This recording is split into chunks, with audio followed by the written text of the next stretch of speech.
And we're live. Good morning, everybody. Good morning, Gamer Daddy. Good morning, Automatic Stream Elements chat for being there. So, first of all, welcome back to another Dadvocate stream. Push this a little bit over here, just a little bit. This is a pretty audio-only friendly show where we talk about things like relationships, dating, marriage, parenting, co-parenting, and then sometimes we just go off the beaten path of pure unhinged chaos. I'm your host, Lauren. So feel free. I don't think we're going to do too much highly visual stuff today. There is going to be stuff on screen, but I will be either reading or visually describing it to you. So by all means, feel free to not have to stare at your screen. Put me in your pocket, walk around, do your work, walk around the warehouse, get your choring done, take your dog for a walk. Whatever you need to. It's a pretty cool, chill, laid-back stream around here. We get into some pretty fun and, like I said, unhinged and chaotic things.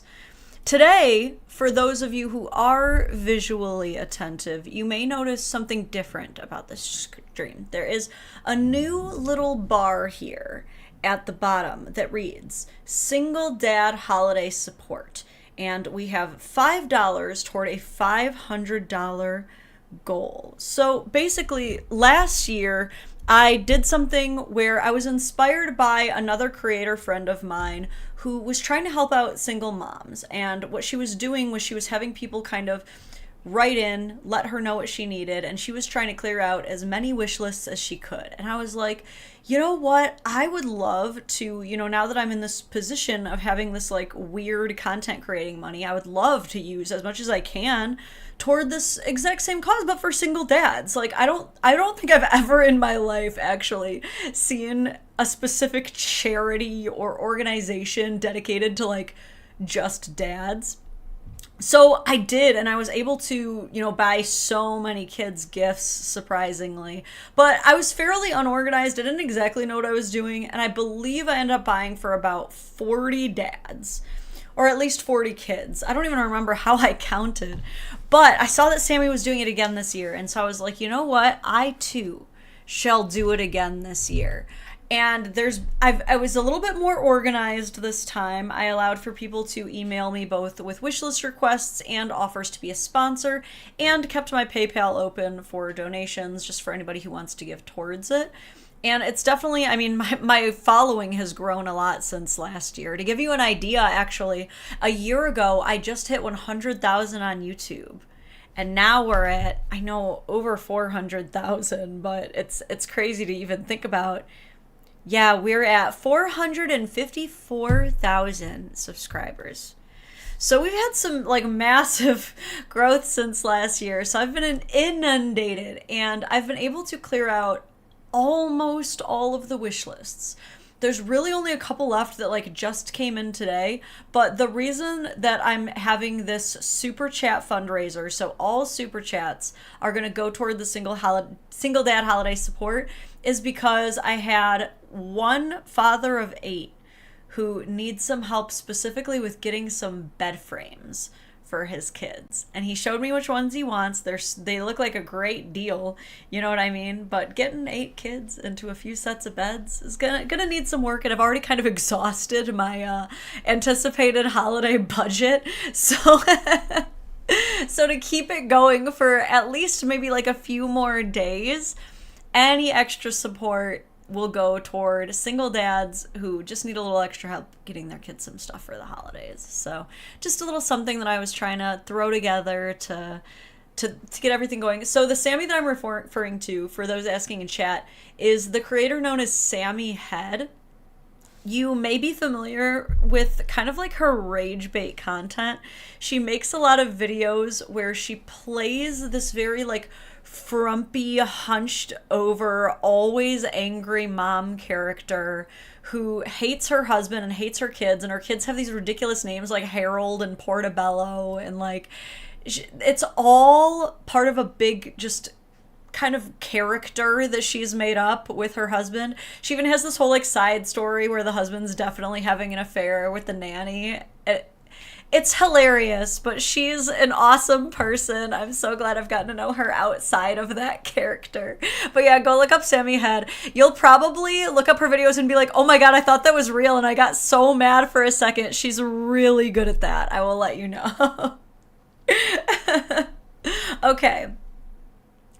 Today's theme of the stream is reacting to nice girls. Now, some of you might be confused. You're like, I don't even understand what is even controversial here. Like, you're gonna listen to nice girls say nice things and then be happy about it? Wholesome, I guess, but where is this going? No. Nice girls is the flip side of the coin of a phenomenon known as nice guys. So basically the modern definition of a nice guy essentially isn't. A nice guy isn't really a nice guy. He gets that moniker because he wants women to think that he's a nice guy, even though he's not. And so that's why when we refer to nice guys, it's typically with the quotation marks. You know what I mean? Like, heavy on the this is a faux moniker here. A nice guy may hear you say things like, I'm not looking for anything right now, I'm just getting over somebody, like, I'm not interested in you that way. And we'll go, okay, well, maybe if I exchange enough friendship tokens or do enough favors for her, she'll eventually owe me a relationship. And it's a very bizarre phenomenon that we see express itself in many fruitful ways, shall we say. But I think a lot of us know it's not just exclusive to men. This is not a male-only behavior to maybe not accept rejection fully and to maybe keep pushing, perhaps even a bit aggressively, domineering, threatening, in a sense. Anything to kind of secure some kind of a win, almost. Not exactly a gender-specific thing here. Coupe de Jarnac, thank you so much for the 5. Look, it's already helping the magical bar of buying kids' beds. I once had a dollar store Christmas. I asked my mom if we were bad that year. She cried, so I hope this helps. Yeah, a huge reason that I'm so excited about doing this was I was one of those St. Vincent de Paul kids, like the name who's, you pick off the tree and it kind of like says what we want and the church buys your Christmas presents.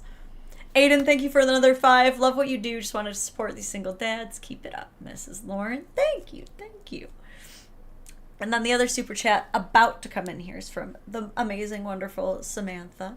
Thank you so much. Says, like the stream, everybody. And she's right. Okay. But yeah, I remember the church donated our presents and I would be like, please, Santa, please give me a puppy. And like the church donates your gifts, so you would get like dollar store Yahtzee. And you're like, I guess I'll learn how to play Yahtzee. So yeah, it's been nice, like, getting kids stuff they actually want to. We didn't have no Amazon wish lists back in the day. I will say, by the way, I think this every time I look at him. You guys know our sweet boy Miles. I'll bring him in because I can't say his name without him. Miles, come here, buddy. Every time I see my sweet baby boy Miles, I am like, this is the dog that I always asked Santa for, honestly. Like, this is the one. This is the one I always knew I was going to end up with. No offense to Parker. He came with TJ, though. So he has always been TJ's dog. You know what I mean? Miles is the first dog I've ever picked out for myself. And he was in a box outside of the Detroit Humane Society with all of his siblings, whose parents I still keep in touch with, at least the ones I could get in contact with. And he has just been the best guy. I think Santa left you for me outside of that Humane Society, dude. I really think so. Do you want to lay down on the blanket? Lay down? Go on, lay down. He's all like hyper focused now. Malia, thank you, says let's make this a good holiday for the single dads and their babies. We ball. Love you, Lauren. Love you too. And Miles loves you too. That's the important part. Miles also loves you. Anyway, back to nice girls. And I'm honestly so fascinated by the nice girl phenomenon, though. I feel like I wanted to show you guys some nice guy stuff before showing you nice girls. But tell me if this is your guys' experience with this. I feel like a lot of these they don't really live up to the traditional nice guy standard anymore. This subreddit is kind of like gone to the wolves. Like some of them are just like, what is this one? This was posted 5 days ago. Okay, so it's a guy who's like, if this was real life, I wouldn't try to force anything. And it's like, okay, I guess that does fall into the nice guy genre. We'll take a look at this one. He says, I'm only here to send with someone. I don't know what that means. I think like full send, like going all the way with someone, so to say. She responds with, all right, bro. He says, so. She says, does that seriously ever work? He says, sometimes. She says, damn. He says, so are you down? She says, not really, sorry. He says, come on, let's have some fun. She says, you're really not going to take no for an answer? He says, no. She says, what if it was IRL? Would you still take no for an answer? And he says, no, he wouldn't try to force anything. Which, like, sorry, this is a weird way of taking it. Like, I get that he's being very aggressive and you're trying to kind of, like, catch him. But, I mean, text is very different. You can literally just block him. You have all the power here. I don't know if this is necessarily a nice guy. He doesn't even seem like he's trying to come across as nice, to be honest. Mr. Rhythm, thank you so much. Says, my mom introduced me to a nice girl. She wanted to convince me to not go to Brazil. I made it clear I wasn't looking for anything local. So I'm assuming that you wanted to go to Brazil? And she was like, nay, nay. That's a tough one, though. If I really liked someone, I wouldn't want them to move away either. Oh my god, barbecue for the win. Thank you so much, you guys. Says, for the dads, for the stream, for Miles. He knew that you were talking about him. For Frodo. Off topic, did you see my snow in Michigan mail? You've got nothing on the north. That's what I was telling. It's so funny. Before the snowstorm hit us, we're in the middle of one right now. The kids actually have a snow day, but TJ has Thursdays off work, so I knew that he would be able to dad up and I wouldn't have to cancel the stream. But yeah, we are still in the middle of an active snowstorm as we speak, actually. But before this happened, my daughter was like, I hope we get more snow. Where can we find more snow? And I was like, if we just go north, we will be swamped with it. Northern Michigan, lots of snow. Lots of snow. Let me see if I can find you like one other quick nice guy here. Okay, well, I don't even know what this is going to be. Let's read it together. This is another nice guy. I'm assuming blue is the guy. So what do I do if the girl I like told me she sent booty pics to someone she's talking to and I didn't get said booty pics? I mean, that's a good question, I guess. But like, just because you like her doesn't mean you're entitled to the booty pics. It just means give up, bro. If y'all are talking, like if there's been implications, you know what's so funny about his reaction is that he's not even mad that she's interested in someone else. He's mad that he's not involved. He's mad that he's not also getting the same treatment. I get it though. He's kind of on his why not me arc. But she responds, first off, what the fudge? Second off, that's a major oof.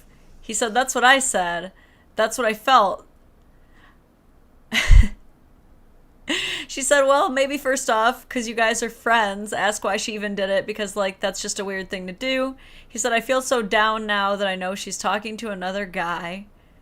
I feel like this is fairly simple. I don't know. It's, like, sometimes, though, we love denial, so sometimes we do need someone to be like, bro, let it go. She said it was normal, but I don't know. I'm just sad that I've been indirectly friend zoned again.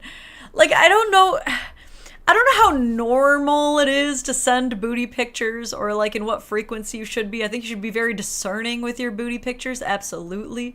But I definitely don't think it's normal to tell people you're sending booty pictures. Mr. Rhythm, thank you for another 10. Says she didn't want me to go because she knew I'd meet someone down there my mom introduced us to give us the locals one more chance. I was honest about everything. I mean, fair enough. I don't know. Am I the nice girl in this situation? Because I also would not want someone I like to leave and then potentially go meet someone else. Am I a nice girl? Oh, no. Indirectly friend. I'm so glad that you guys caught on to that too. I'm so sad that I've been indirectly friend zoned. Again, his logic is so weird. Like, he would be happier if he was directly friend zoned. Is anybody ever directly friend zoned? I don't know if I've ever had a conversation, and I've had plenty of conversations making it pretty clear of like, I'm willing to continue a platonic relationship with you, but I just don't really see you that way. Like, I think that's fairly normal, but like, I don't think I've ever been like, but I can put you in the friend zone if you want. But maybe that's not what he was referring to. Snow days off is such a weird concept to me. What do you guys have? You probably have like heat days or something. But yeah, it's a thing. When it snows hard enough, no one can get anywhere. So you just have to shut it all down. We actually we kind of budget for the snow days in our school schedule. Like, we anticipate we'll have like at least 10 in Michigan, I want to say, each year. Maybe not 10, but I think we at least like a lot for there to be 10. Also, thank you for the 20 sec. I think that's what I'm going to call it.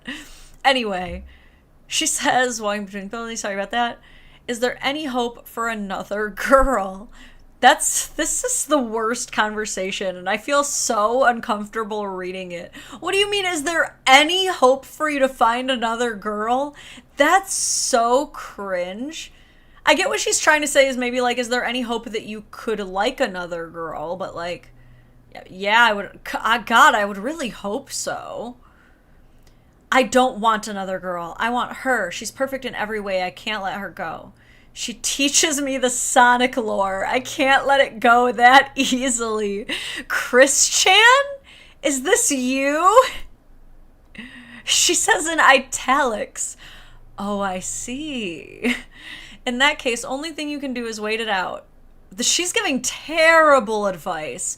This is terrible advice. If you ever have a friend like this telling you, oh, the girl you like is literally sending her chocolate starfish to another man, just wait. Just freezer dry yourself. Just put yourself in the corner and stare at the wall until she hopefully gets desperate enough to give you some pity attention when he breaks her heart. Like, that's not good advice. Who is she? She's not.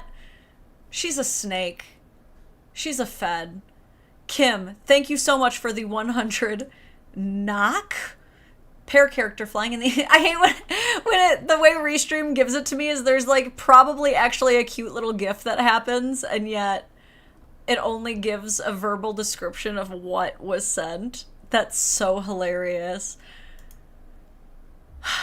She says there's only one way I can possibly see this playing out. It's the, I thought this other boy was what I wanted, but in the end, the only one I truly wanted was the boy I had by my side this whole time route. Kind of like Toradora in a way. Not familiar, but I'm sure that's one story of 5,000 where you actually make it out of the friend zone alive. He says, oh my fucking Dharma. That's a good one. I'm gonna have to jack that, actually. Oh my fucking Dharma is pretty great. She said, I mean, Taiga had feelings for Kitamura, but she's just making stuff up at this point. Do you know how close they are? No. She says, She's being all too kind here, entertaining this, like, but maybe there's hope for us. Bro, girl, move on. He says, it's gotta be close if he's getting nudes. I mean, yeah, I would say so. I mean, typically, if I like someone's sweater, I'm not, fully bending over. Can we also talk about the fact that, like, sending booty pics maybe I'm overthinking it, but I feel like it's not that easy to send a booty pic. Like, I'm truly, let's really like map this out. Let's map out all the, sorry Miles, all the different ways to send a booty pic. Like, what's the right angle? Because you can't really like do it yourself. I don't know. I don't have long enough arms. I don't think that I would get a great shot. Even like sitting in my chair, maybe like a chair pic. You know what? If I didn't mean to become an OnlyFans consultant, but this is probably a good booty angle if you must send a booty pic. But I feel like to get the best ones, you're fully setting up like a tripod. You know what I'm saying? Like, you've got the full ring light. Like, you basically have got to get like a pretty decent setup to get a quality booty pic that's not just like slight cheek. You know what I'm saying? There's work that goes into a booty pic, so I would definitely say they're close. This is, oh my god, barbecue for the win. Thank you for another dono. So you say it correctly. The Swedish krona is, as at the time of writing, $1.84. No such thing as bad weather, only bad clothes is a traditional saying. More sec for the kids, dads, whoever. Thank you for your Swedish money. Lauren gonna take booty pics for us. I'll at least teach you how. Here's how. But again, I cannot stress enough the need for discretion when sending pictures like that. There's just been so many ways that people's pictures have been out there on the internet. Like, revenge porn aside, like sometimes people legitimately get hacked. People's phones get stolen. You know, there's all kinds of breaches of security. So, like, you know, you can buy those apps where you can put your booty pics behind a lock and a code. Thank you for another one, Kim. You the best. All right, she already gave her best advice, but here she comes again with some more quote-unquote best advice, which is probably going to be terrible with our experience with this last. Sorry, I'm going to move some cables. I got all tangled up here. Whoop. In all honesty, best advice I can give is to accept the boundary she sets to bring your friend. I'm assuming being your friend. Continue to attempt pursuing a romantic relationship could end up damaging your friendship. And I assume you'd rather have a friendship than nothing at all, right? Okay, now this is her best advice. That is her best advice. But he says, I want to love her. She says, but that clearly isn't an option. So now she's being more realistic. We love this. Thank you, Michael. Thank you so much for the 25 plin. The Polish zloty. Whatever it is. Thank you, YouTube, for allowing me to accept international money to help these single dads. We gonna buy those beds. Anyway, she says it's clearly not an option if she wants to stay friends. It's either friends or nothing. He says liberty or death. Okay, so he's spiraling. She says, so you'll only accept being her boyfriend or just being nothing to her? He says, I don't know. I haven't thought of failure as an option yet. That's all right. So this is a great example of a nice guy, actually. Is their unfortunate inability to differentiate persistence with harassment. And that's where we enter quote unquote nice guy territory. Is it's like, I get that we're getting some mixed messages here. We have women saying like, oh, we love aggressive guys. We love guys who just take charge. And then we're also like, but not like that. You know what I mean? But no, if a girl is telling you that she's sending booty pics to another guy, I think she sees you as like equivalent to a gay best friend or a girlfriend at that point. And you gotta just take it. You know what I mean? Like either take it, ride it off into the sunset, or just kind of like slowly release yourself. Like just kind of walk out the door. Maybe walk out the back door since we're on the booty pic grind here. But you're not going to accept failure as an option, my brother. When it comes to women's bodies, you have to. Dylan, thank you so much. Have some America money. It's worth 3 eagles. That can't be true. Eagles have to be worth more, unfortunately. God, what else does he say? We've got a couple more slides here. Oh, here, let me, I've realized I'm hiding some of it from you. Erdrick, thank you so much. I don't do nudes, either live chat / IRL strip only. That's a pretty fair boundary, I would say. I think that's the way more people need to go to, because what I understand, I mean, you guys gotta understand, I haven't been on these dating apps in forever. Thank you so much. I'm going to read this in just a second. But it's my understanding that with dating apps now, they kind of have started to integrate like a live camming ability with the people that you match with.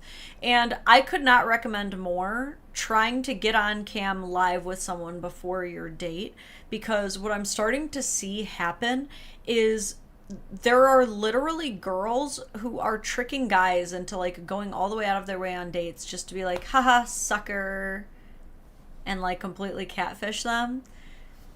So it'll at least help a little bit to see their face. Filling out that penny I used for the super chat you didn't see. Oh, I'm so sorry. I'm so sorry. The super chats are pretty good at showing up in Restream. I'm scrolling back, but everything through Twitch does not show up for very long on here for me, sadly. Let me see which one I missed. Okay, oh my god, barbecue. Oh my god, barbecue. 4 to 1. Thank you for another 200 sexes. Hang on, Lauren. We're having a Scandinavian pee-pee measuring contest between donators. Don't mind us. I would never interrupt a Scandinavian pee-pee measuring contest. What kind of woman do you think I am? All right. Anyway, what else does this guy say? She says, that's a little messed up, not gonna lie. He says, what's messed up about being determined to be with someone you love? I just haven't thought of failure yet, because if I do, then I'll lose all confidence completely and have no chance at all. Okay, so the logic is like, there's like a 4% logic to that. Like, I've also said when it comes to compliments, and thank you so much for another one, Kim, thank you, is that like, or when it comes to confidence, you can kind of fake it till you make it. Like, confidence is something that even if you have to just make it up, even if you're just pulling it out of your ass, it's gonna take you so far. And like, once you start faking confidence enough, you do develop real confidence. It's the same exact concept that photographers will tell you, that if you fake smiling enough, eventually it will make you like actually smile. Don't tell that to anybody who uses the like, give me a smile argument, because we've been over this. Women hate it. We're not going to win that one. Telling women to smile is always going to be bad, okay? But in this case, I think he's taking that idea of like, no, if I just have enough confidence, I can beat out the other guys, which is admirable to a degree, and is just kind of like, okay. Oh, snap. Thrown down, Dragon Stalin 1001. Thank you for the massive dono. Says with a $100 in US dollars dono, says, sorry Scandinavians, everything is always bigger in the US. Oh my god. Culture war. All right, everybody, get out your best nationalism for the single dad. This is why I lost my job as a auctioneer. I'm kidding, I never worked as an auctioneer. Until now. Can I get a $1? How do I donate?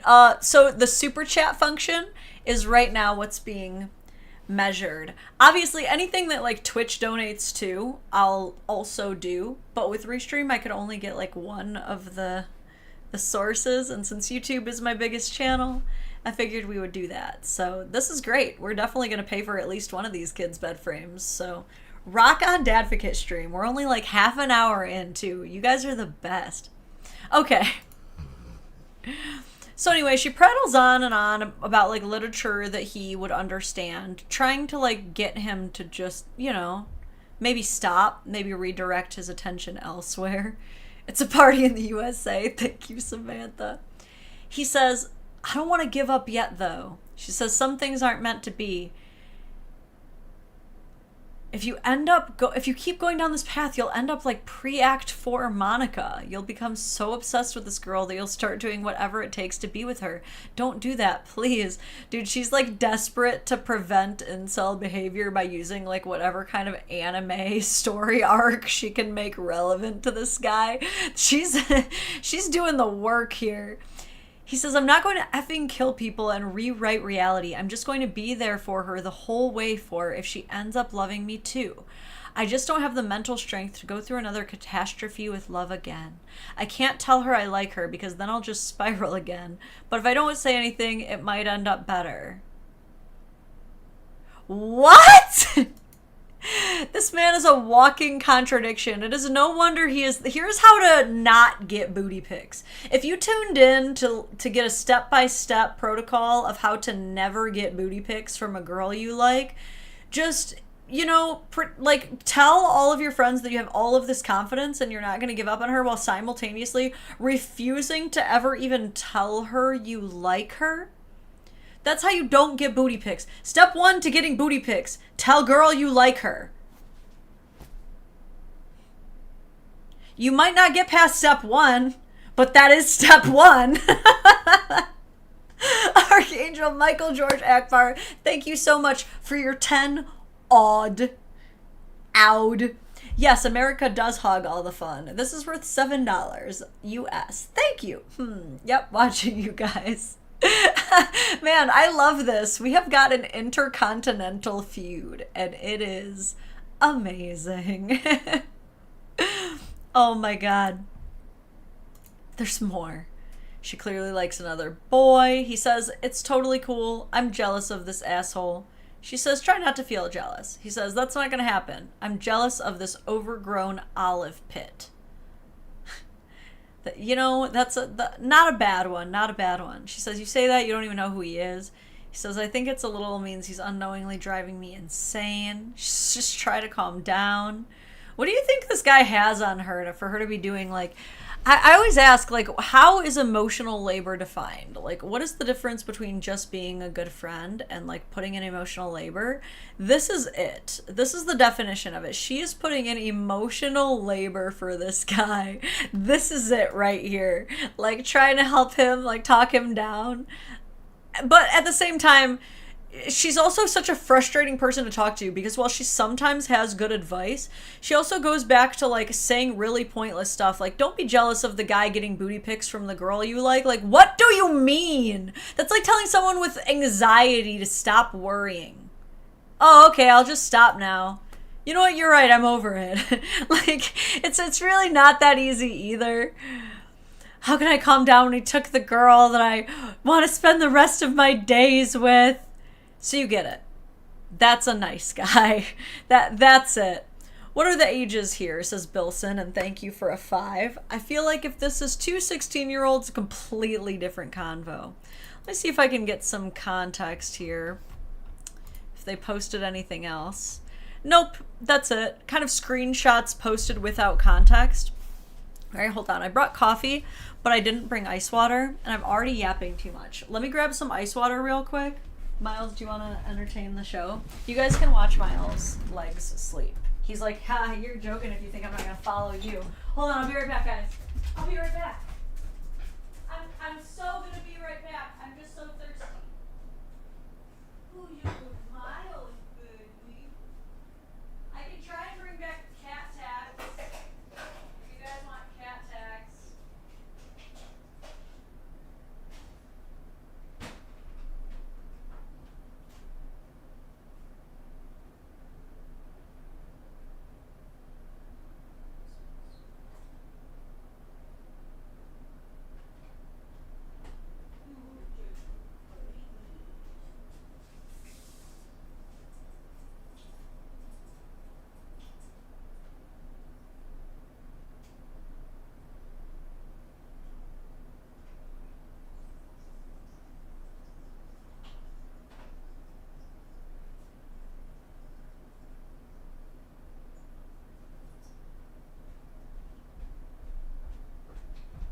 Okay, thank you so much. I was so thirsty. I was dying. I was like, I need water. Hey Dork, how we doing? Girthy, I'm so glad I caught you. Because I just stepped away from a second to get my Wawa. I forgot dork was the word for whale's penis. Thank you so much for that reminder, Punslinger.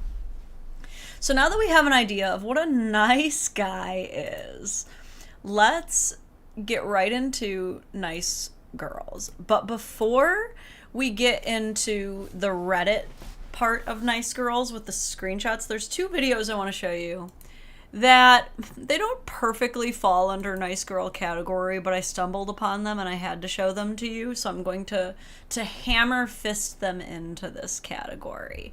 So if you want to watch a couple videos, we're about to watch a couple, but not necessarily necessary except for like the first one. I'll visually describe it the best I can though. Stephen Winley with the $5 super chat. This is about to be a crazy story, I already know. I got unsolicited booty pics from a coworker while some of us were at a bar after work. I'm married. My wife works with us. I squashed that quick.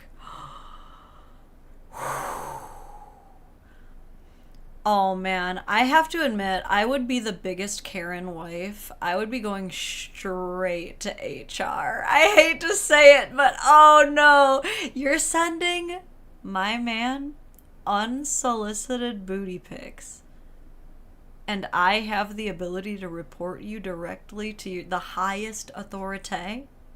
Yes, I will. I will. That is, nope. That's harassment, ma'am. Some Megan usernames. Thank you for the 20 GBP. The 20 GBP. This is worth 20 pounds. I'm not doing my own conversion maths. You know what? You don't have to do math on this stream. This is a safe place for math. You don't have to, because the bar will do the math for us all. Thank you. Yeah, that's nice girl adjacent. I like that, Tanis. That is exactly what it's going to be called. Okay. So let's pop up this first video. The reason that I'm going to put this under the nice girl category is because she is trying to claim that this was just like a silly joke, because it's under you're going to find very quickly that this is partner shaming. We have a partner shaming nice girl merger here.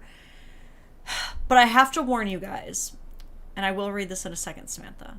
I have to warn you with this one. There are a lot of partner shaming videos that I cover.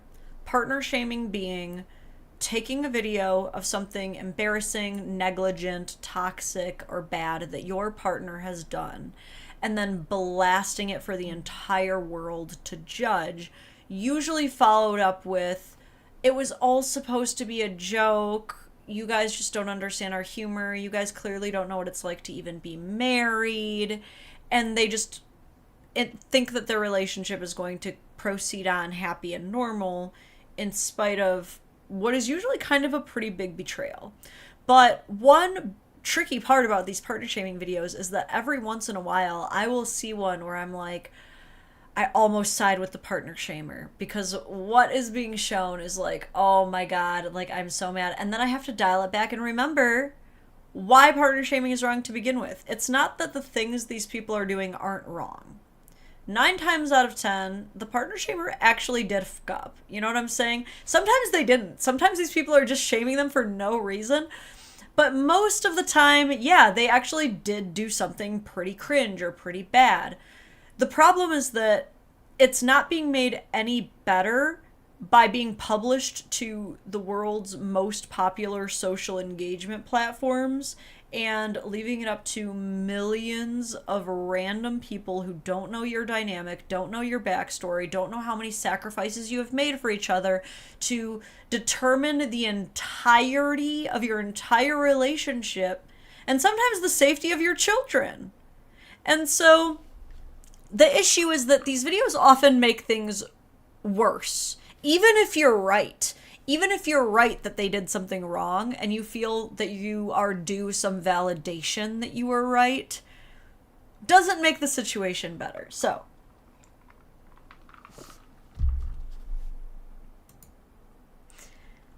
This one's bad. I will warn you, it's pretty bad. We have a newborn baby in their car seat, and it says, POV, you asked your husband to put the baby in the car seat for you. So this is triggering a lot of people, and I'll tell you exactly why. What we see, first of all, is that the newborn baby is covered in a blanket, which not inherently bad at all once you've buckled the baby. The issue is that if she did not double check his work, which she shouldn't have to, you should not have to double check your partner's work, then she wouldn't have seen this. So she takes the blanket off, and there's an entire leg not even through where it's supposed to be of the 4-point buckle system. That's extremely dangerous. So she's gonna have to do that. It's the chest clip, obviously not even remotely at the chest. This one pissed a whole lot of people off. As I'm sure you can imagine, we've got hundreds of thousands of hearts, 15,000 comments. May this type of husband never find me. It's the fact that you knew you had to check. And the crowd echoed, weaponized incompetence. I showed this to my husband. He said, that's not even funny. Divorce. Yeah, I'm enraged too. And this is one of those ones where I'm like, oh man, like, yeah, it's partner shaming, but like everything about this is like actually child endangerment. Like, you posting this would, and quite frankly should, result in a CPS call. I'm just saying, if I'm a mandated reporter and I know y'all and I see you post this, I have to call in on you. I have to. So how do you get to that point? Like, this is definition, like, even if you don't know how a car seat works, which, like, trust me, do I have empathy for not knowing how car seats work? There's so much kid equipment that is so difficult to navigate and like clip in together and unclip out together. Like, I have empathy for not knowing how car seats work exactly. This is one of those situations where it's really hard to figure out or like excuse it, because again, we have a full-on leg curled up in there. Like, guys, did anybody in the chat actually not know that both legs have to be out of there, or like couldn't guess or figure that out? Okay, that's the big one. But the second one is this chest clip here, especially for newborns who cannot hold their head up, who are just floppy little everything, and they need as much support as possible to not break their necks. The chest clip needs to be literally at the chest for a very long time. Like, not just when they can kind of start holding themselves up, but like kind of late into toddlerdom. It's pretty important that this chest clip right here goes on the chest. Okay? So just for safety concerns, I just wanted to talk about that and explain why people are so rightfully outraged. Now, you have to dig through the comments. And I didn't screenshot them because I failed to, and then I couldn't find them again. But eventually in the comments, she ends up saying he just didn't want to wake her up and was going to fix it once she got clipped in.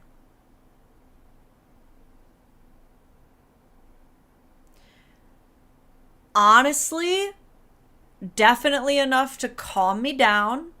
Like, okay, you started the job, but felt bad because she was getting a little fussy, so you decided to bide some time of her sleeping before you finished the job. knowing that by the time you have the muscle mobility of putting her and clipping her in the seat, you'll also remember to check her. Samantha says, I also don't think the arms are through the holes either. You know what? Now that I look at it, yeah, you might be right. I was confused. I didn't know if this was a sleeve here or... Oh, yeah, you're right. You're right. Because those are the fingers. Those aren't through either. But, after digging and digging and digging through the comments and seeing that this was literally just the prelude to the job being done. That he had never intended on putting her in a car that way. You can see how he was thinking, I'll just pull her leg out once she's already awake because I'm putting her in the car once she feels the cold air, and then I'll slide them up, and then I'll pull the chest clip up. It's crazy how, like, once you just have that POV, it really reasonably does explain it for the most part. I could see you being like, well, babe, please don't do that because that gave me anxiety. That made me feel like you didn't know what you were doing. And you can talk through that as a couple. We're getting into the Femcels, Girthy, don't worry. But, like, what do you guys think? And that's exactly what I'm saying. This Living Ghost says, why the heck post it if you got the calm you needed? And this is where I'm like, you're being kind of a nice girl right now. Break out the partner shaming bottle. Yeah, this one might need to, because the views on this are insane. We're at 635,000 likes, and that's only 10% of the views. The views are going crazy. And, like, her caption even reads, there's no reason for us to believe that there was ever any resolution to this, because this is all we get is just 3 facepalm emojis as the caption. Now, also throughout the comments, I'll see if I can find any posted by creator, but like I said, they're actually kind of hard to find. I think it's even harder to find on PC, but throughout the comments, she keeps getting really angry at people who are saying things like, your husband sucks. There was even one, let me see if I got the follow-up for it. Okay, I'll find the video. Because she responds to someone's comment, I want to say. Let me see. You know what? She might have deleted it. That might not be why I have it. But this one, she's, like, very upset that people are saying, like, your husband is the worst, which when we first saw that buckle job, I think most of us parents were like, your husband is the worst. But then when we get the reasonable explanation of, like, that wasn't the job, the baby was always safe, no one was ever actually worried about it, and she explained several times, she's like, oh, he just didn't want to wake her up, it's fine, like, you're doing so much damage control in the comments. And yet you're just not, you won't just delete the video. You're going to leave that up with your full name, his full face, all your contact info, not even monetized. I'm sorry, not that it's excusable if you're making money, but it would at least lead me to think that a man might be in agreement with embarrassing himself if he was making enough money. You know what I'm saying?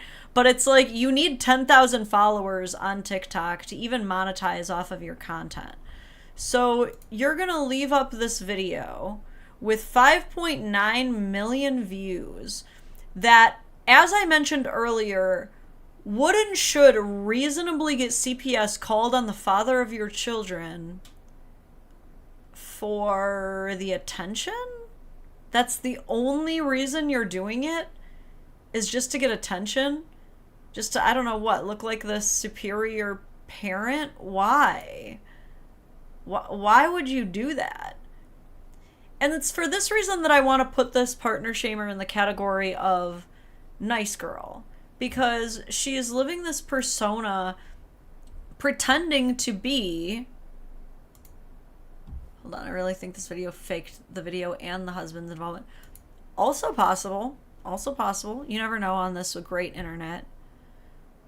But it's like, here we are pretending to be like this nice, cool girl, but really putting this out there for people to think the literal worst of your husband, the way we all very easily did watching this when it wasn't even the situation at all.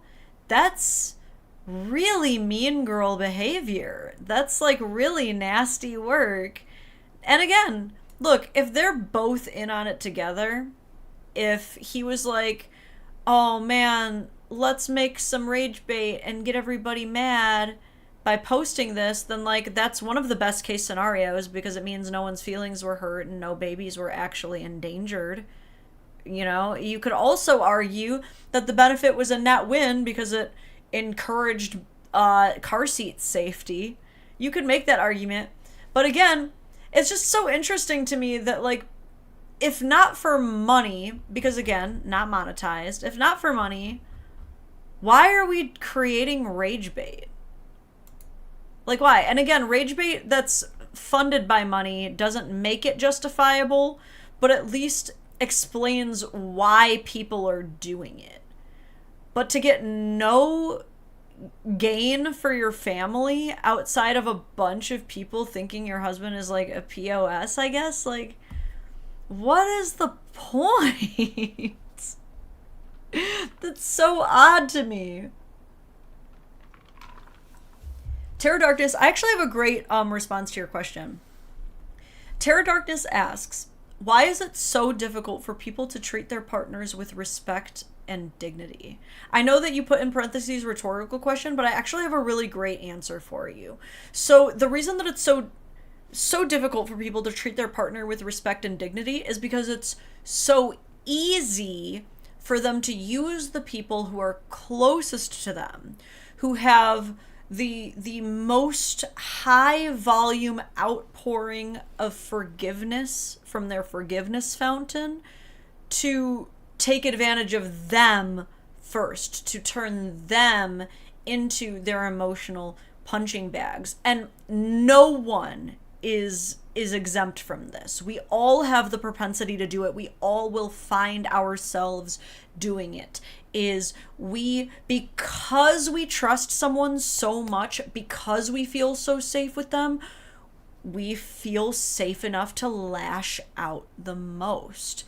It's one of the most like beautifully cruel things about love and friendships in a way, but at least if you recognize it, you can start to curb it and start to find a way to utilize that harsh reality in a way that's still healthy for you both. So like, sometimes I'll even warn my husband, like, listen, I'm gonna yell at you, but I'm not like yelling at you, I'm yelling at the situation. Can I prepare you for that? Like, does that make sense? Like, there's a way of doing it, but it's harder to do it in a well-adjusted, well-trained way that is caring and kind in every moment. So it's not so much that it's harder to treat them with love and respect. I think a lot of people just get comfortable and complacent very easily, and not enough people put in the daily work of practicing gratitude, so whenever they have to do it, it's kind of more of a chore. It's not a muscle that they're regularly working. But if you even like go for a quick 20-minute walk a day, you're probably going to have healthier heart and lungs than people who don't. It's probably going to be easier for you to get up and move around than people who are stationary all day. You know what I mean? So it's the matter of, once you get into that habit of treating your partner good and making it a priority and making it a part of your character, that like, I am the kind of person who speaks well of my partner. I'm the kind of person who uplifts my partner and notices the things they do.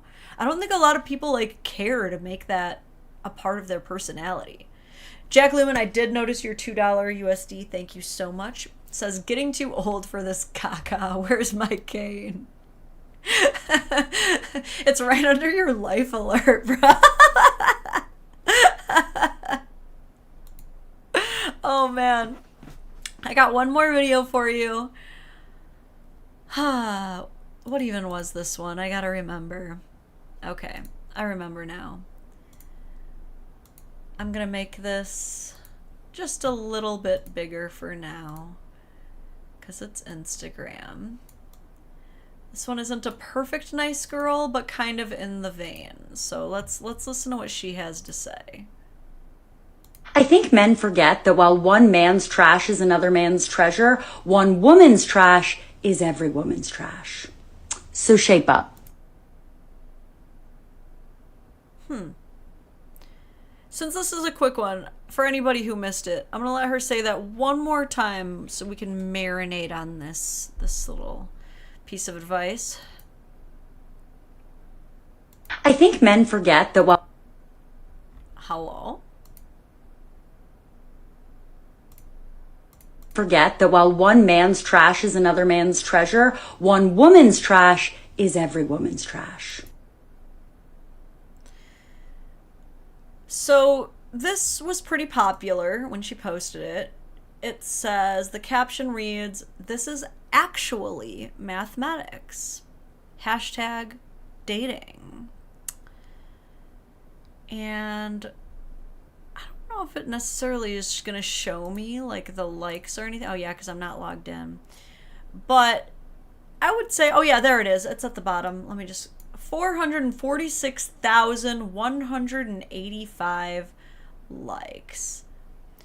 There's like people following... Oh wait, I'm not signed in, so I was going to say I'm surprised that the first comments that show up are actually, "This is hatred against men," but these are the most recent ones. Oh shoot. Okay, I found it, Samantha. I was like, I thought I saw someone's pop up. Thank you for another 5. Samantha says, "My mother-in-law described how I treat my hubby as, 'You're obsessed with him,' which was really weird to me." Yeah. Right? Why do you think that I would pledge my lifelong allegiance, sacrifice half of my entire assets and all future retirement, put myself at risk to potentially pay this person child support and or alimony because I'm not obsessed with them? If there's anybody that it is 100% okay to be like grossly and unapologetically obsessed with, it's your spouse.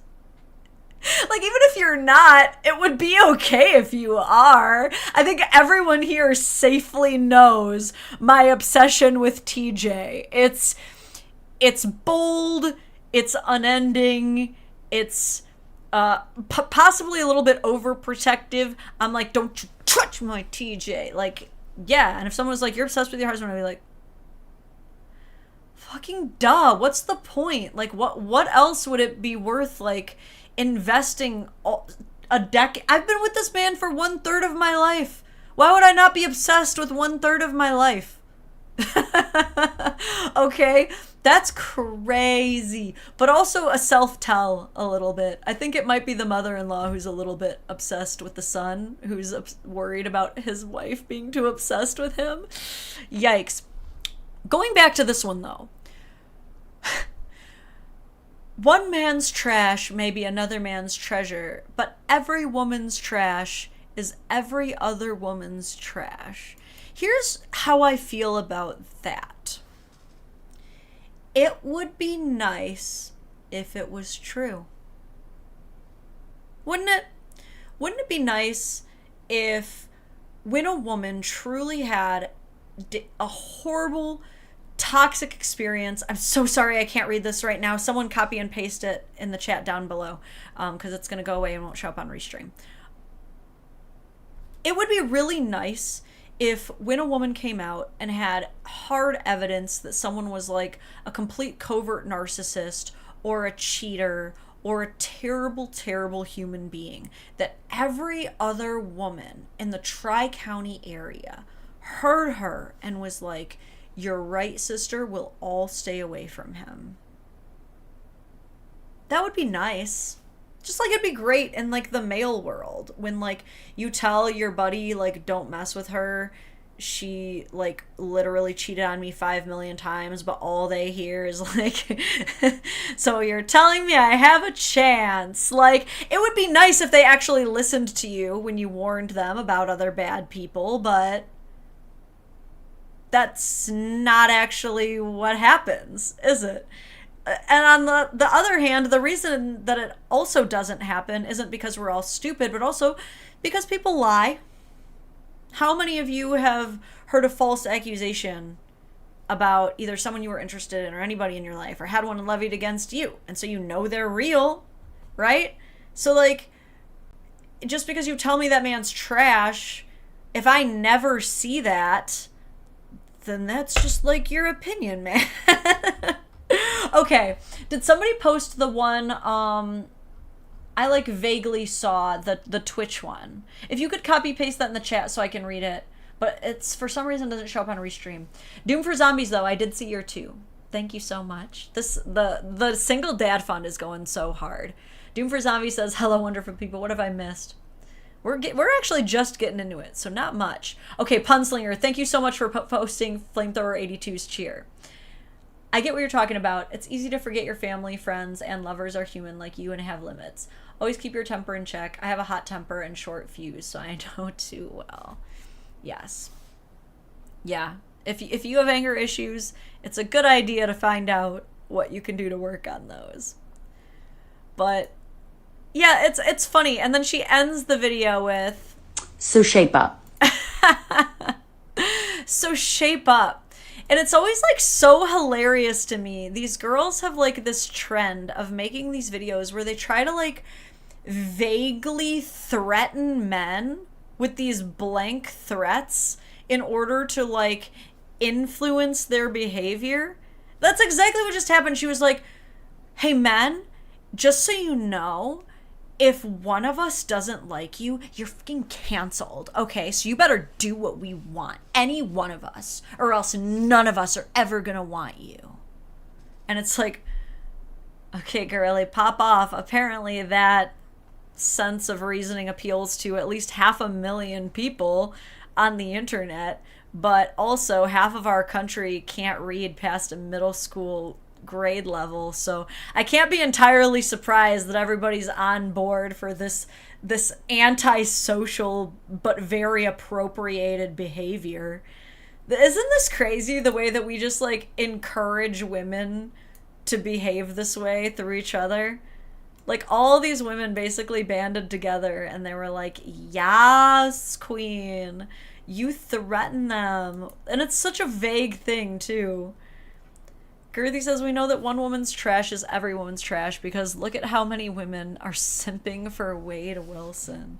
That's exactly what Wade Wilson was, like, the first person that I thought of when I saw this video. When she was trying to imply and, like, threaten to men, like, don't you ever make a woman mad because we're going to tell the entire council of women and you're going to be put on Santa's naughty list, and then every woman will know psychically through our psychic woman link that you're bad news, Buster. But, like, that's not true at all. Like, you dump a guy and there's a really, really high chance that that man will eventually move on, find happiness elsewhere, and get into another relationship.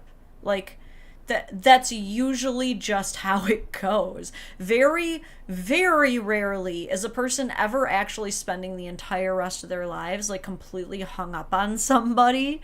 And if they do, they have much deeper things to work through than just the person that they've chosen to project their ideal reality onto so they can avoid the current reality by pretending that things would have just been better if they could have made things work with that person.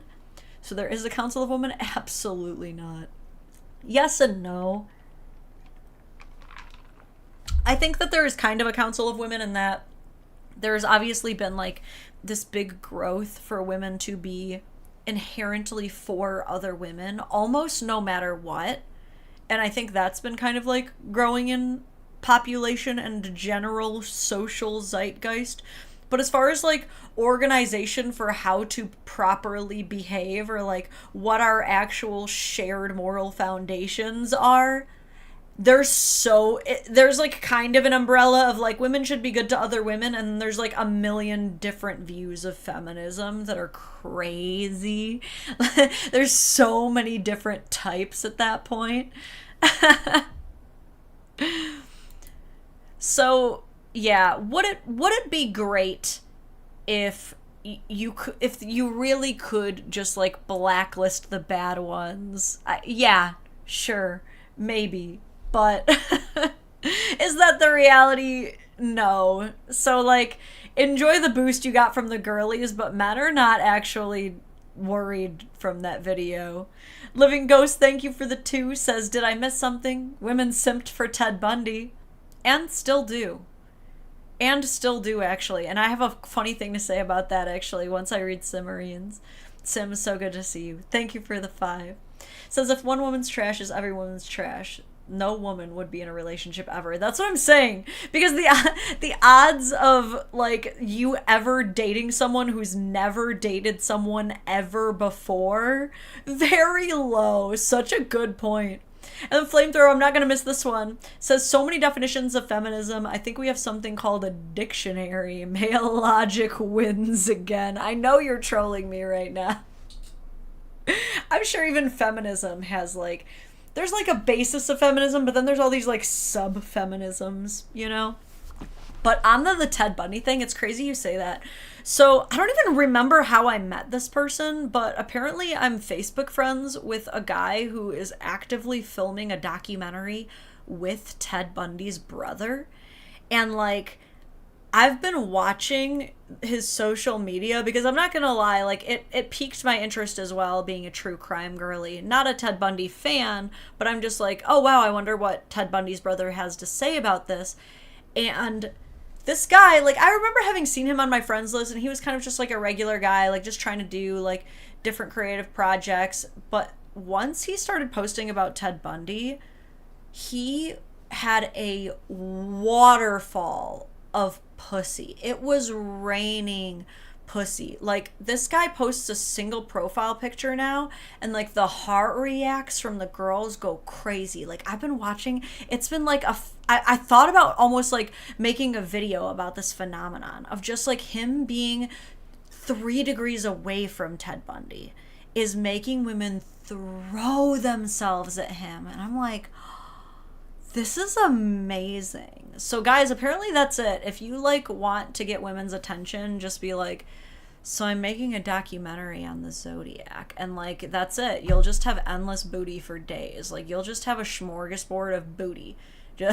Just truffle butter that you can put in the freezer for years. Truly, the thirst.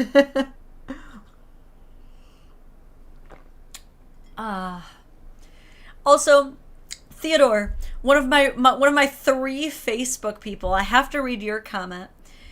Theodore says his son is an incel, but that's because of his COVID-induced fear of people. That's so crazy. I definitely noticed some of the most social kids I've ever known, like, lost it when they had to work from home as students. No women have ever rejected him because at age 21, he's yet to screw up the courage to ask a woman for a date, or for that matter, have any social life outside of church, Knights of Columbus, and video games with his cousins. I will say at 21, it's a little, I feel like 21's a little early to start wearing the incel mantle. Like, give them a little bit more time. There's plenty of people who don't lose their virginity until midway through college, but it's definitely time to start pushing him outside of his comfort zone. Tell him to do jujitsu. I say that to everybody, but here's the thing. Jiu-jitsu guys will not let you simply have a crush on a girl without talking to her. We were just talking about how it's funny how we say it takes a village when it comes to children, but then we pretend that that expires once those children turn 18. No, it takes a village long into adulthood. You will always need a village. It simply takes a village. All of it. All of the it takes the village. So yeah, you got to push him out there, and you got to make sure that his friends hold him accountable. You don't get to just have a crush and not talk to her, buddy. Not with us around, okay? Call her. Call her right now. If you're thinking about her, if I'm talking directly to you right now and you're like, oh my God, Lauren is looking directly into my soul, pause the live, call her, or text, whatever you got to do. Shoot your shot, brother. This is your sign. But then come back to the live. Girthy, all the incels out there need to start making documentaries about serial killers. The resolution to the male loneliness epidemic is more true crime. It's a win-win for everybody. Crack open these cold cases, boys. Let's go. Okay. Do you guys want more nice girls? Do the people want more nice girls? Can we hear it? All right. Let me stack this up nice and neat for us. Make it pretty. I love it. For our next nice girl, this user posts, am I overreacting to my girlfriend not telling me about having dated her guy friend? He says, this is an 8-month relationship. My girlfriend is close to this apparent guy friend. She initially said he was a childhood friend. I recently found out he's actually her ex-boyfriend of 4 years. Was he also a childhood friend who later became an ex-boyfriend of 4 years? Or did she literally just completely lie about the childhood friend part? Because that would piss me off. If you literally made up an entire story about where this person came from. She told me their relationship was so bad that it led to her being hospitalized for anxiety and diagnosed with PTSD. Okay, so, like, again, now we're in a situation of either he's a horrible person or you're lying. And while I don't like to just jump right to you must be lying, considering you already lied about a pretty key detail of this relationship, that's the route I'm inclined to take here. And it's really, really bad to lie about a man causing you to be hospitalized and diagnosed with PTSD, especially if you're apparently keeping that man around still as a friend. Colorado Drives, thank you so much for your 5, says, I've thought about calling her, but we work together, so the HR consequence. That's crazy, because I was just talking about that, too. There's a lot of HR consequences to shitting where you eat, so your fears are valid. But, like, come on, you work together, so you've got a vague feeling of whether she likes you or not. There's got to be an HR-friendly way. Ask ChatGPT, what is a work... Let me ask ChatGPT what they think is a work-friendly way to shoot my shot. I want to see what they say. What is a work-friendly way to shoot my shot with a coworker without having HR complaint filed on me?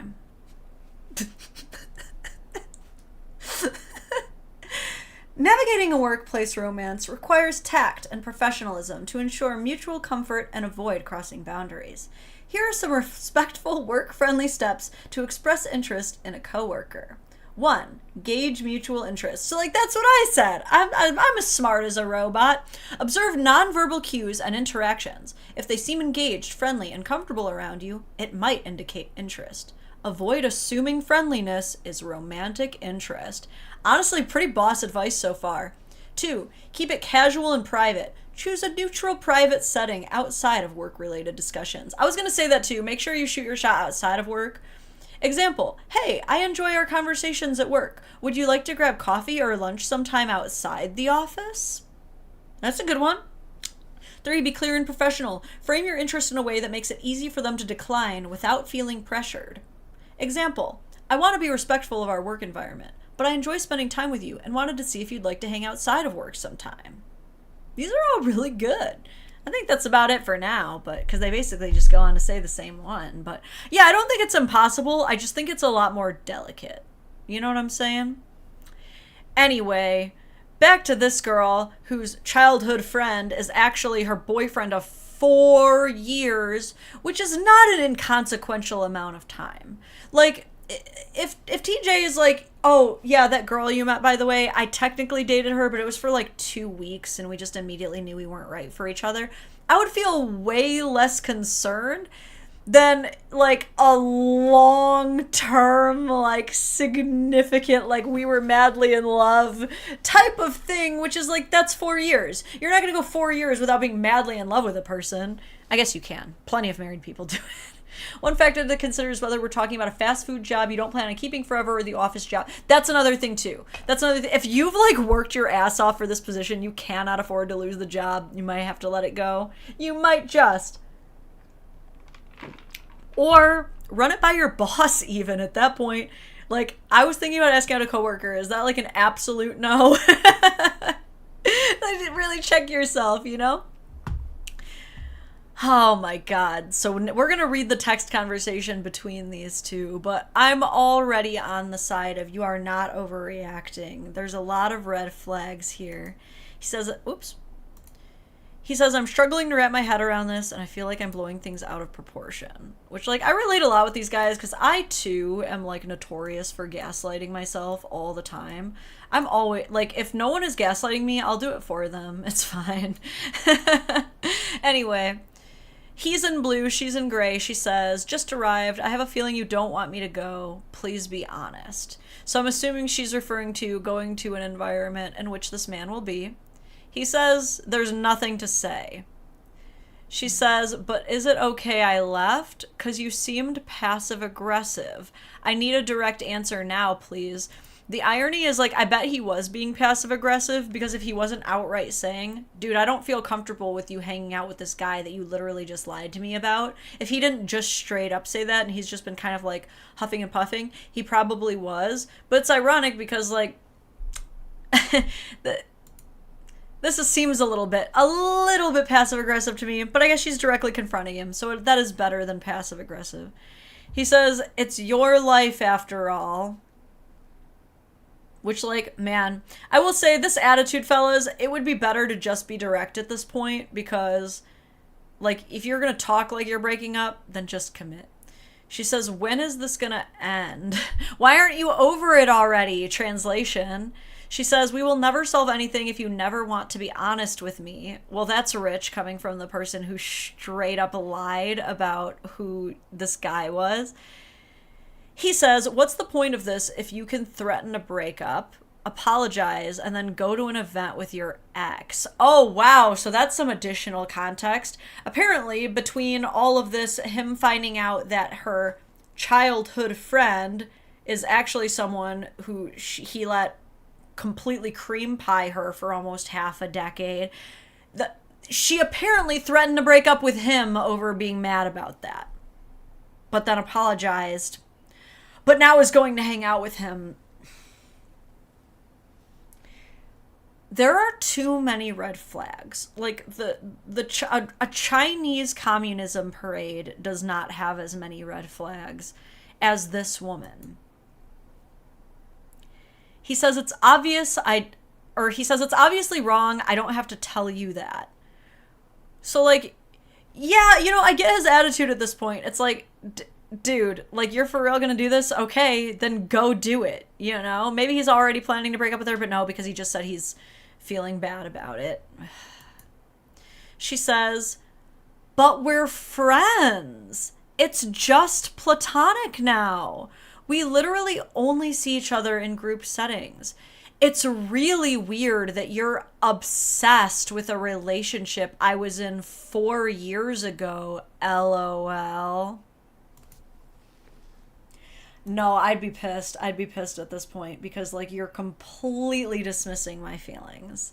You're using language as though I'm obsessed, which is gaslighting. You're trying to make me feel like the crazy one, and it's working. It's working on him, guys. Girthy says the gaslighting is strong with this one, 100%. Not to mention, it's like he's not even obsessing about the relationship. He's obsessing about the fact that you lied about it, which is a fair thing to hyper-focus on. He says he's not just your friend, he's your ex. Don't fuck with me. Oh, thank God. Love when someone stands up to the gaslighting. So what? I'm dating you now. I wasn't sure if this was even going to be a thing. She says, I really thought you were okay with us being friends. I didn't think this would be an issue. Why does one detail change everything now? Oh my God, again, these gaslighters are amazing at the minimization. She is literally turning 4 entire years, 24 seasons of constant getting dicked down by this guy into one little detail. Not to mention, he just found out about this, so that's 8 full months of lying. But it's one little detail. Oh my God, you're making such a big deal about one little detail. And what's so funny is I can't tell you how many women in men's field memes I've seen of girls who are like, what if we talked like this? Wouldn't it be crazy if we talked like this? But only men can get away with that. What is this? What are we looking at? If not exactly literally that. Living Ghost, thank you so much for another 5. Says, each relationship has 3 pillars: communication, trust, and respect. If you lose one, the whole thing goes down. Thank you for coming to my TED Talk. I mean, well said. No notes. Living Ghost, truth to power. Your words to God's ears. You know, that is the way. Cannot disagree with you at all. Okay. Anyway, thankfully, he continues to stick up for himself by saying, because you lied, what the She says, okay, then I'll leave. Let me just let everyone know. So she leaves to go to this event, but now that he's like pissed, she's now backtracking and I guess is trying to make things right. And it's really frustrating to me because like the lie is really huge. You really have to take accountability for the lie. We can't, none of us can get past that. But it's really frustrating to me whenever a person, instead of just like going right to fixing it, the first thing they do is try to make you feel crazy about it first. That's when it's like, if you started the problem resolution by trying to convince me there wasn't even a problem, then there really is not any fixing it after that. Because how crazy is this that you did something fucked up, then did the work to try to literally convince me that you didn't do something fucked up, and then when it didn't work, now you're like, but I'm trying to fix it. Okay, so you admit there is a problem. Because you see how if you would have done this from the beginning, it would have been a lot easier to actually fix it. Gaslighting is my least favorite thing. What did I miss one? I think I missed a cheer. I'm so sorry if I did, but if I did, if someone could copy paste it so I see it in the restream chat, that would be most helpful. Make things right, Dylan Bowser translates. Nah, she's gonna go up to everyone and say, sorry guys, my boyfriend is being insecure and making me leave. I thought the same thing. Okay, Flamethrower cheered again. I think she's keeping dude around for the money and best friend for the sex. An X is an X. Yeah, I think that there might be like some fair reasons to talk to an ex, like once in a rare blue moon, but for the most part, like, and it's also tough if there's like a mutual friend, if they're in the mutual friend group, but if they're in the mutual friend group and you know they're going to be around, you tell your significant other immediately, and then it probably won't be weird, honestly, if you're just honest from the jump. Do you think this is a case of a woman being a Chad widowed? So maybe. I think it might honestly be closer to a case of she just enjoys the fact that she still gets like emotional cookies from this guy, so like why give that up? Does that make sense? Like she still gets the kind of like validation from it. Okay, I was like, wait, what am I missing? Nothing. Let's get back to it. He says, it doesn't change anything because you still won't own up to lying. That's what's pissing me off. Me too, OP. Me too. She says, with that tone, I don't think we can have a meaningful discussion. Once again, turning it back around on him, like, okay, yeah, I know that I messed up, but if you didn't talk to me so angrily, then we would actually be able to resolve this, but you're way too angry and hostile right now. Yeah, because you betrayed me. This is crazy. She says, do you really think it's fair to make me feel bad for having a history with this person?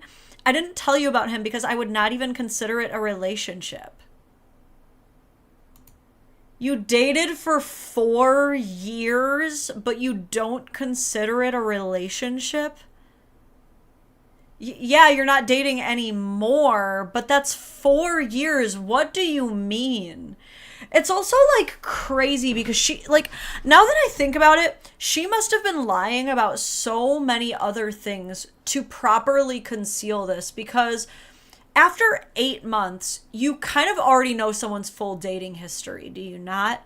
Like, I don't know about you, but like, it's not like I'm grilling a person, like, who did you date before me and for how long? But like, as you get to know someone, especially over the first couple months, you do talk about, you know, like, who have you dated before and why did it end and what did you learn? Like, I think it's very organic to have those kinds of conversations. And so she must have been trickle-truthing the ever-living shit out of him for 8 months to be like, oh, well, yeah, like, I kind of dated somebody, but like, it was more of like a situationship. And then like, when do you think she found out it was 4 years? Or like, told him like, yeah, I dated a guy for 4 years, but changes up details so that he doesn't put two and two together that it's literally the friend that he's been seeing all the time.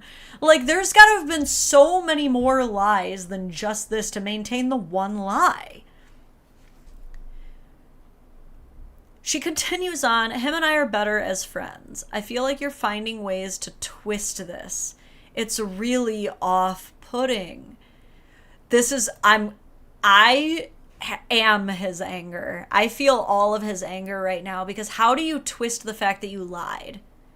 She is twisting everything. She is doing mental gymnastics to convince him somehow that she didn't lie without saying that anything about the lie. She's going to convince him like, yeah, but it's over with now. But that was like in the past, so you're overreacting. He says, you said the relationship was toxic and made you develop PTSD. How the are you friends with your toxic ex? Valid question. Let's see how she answers, folks. She said, some people are better off being friends than in a relationship. I see why you might feel a type of way about it, but it's really not what you think.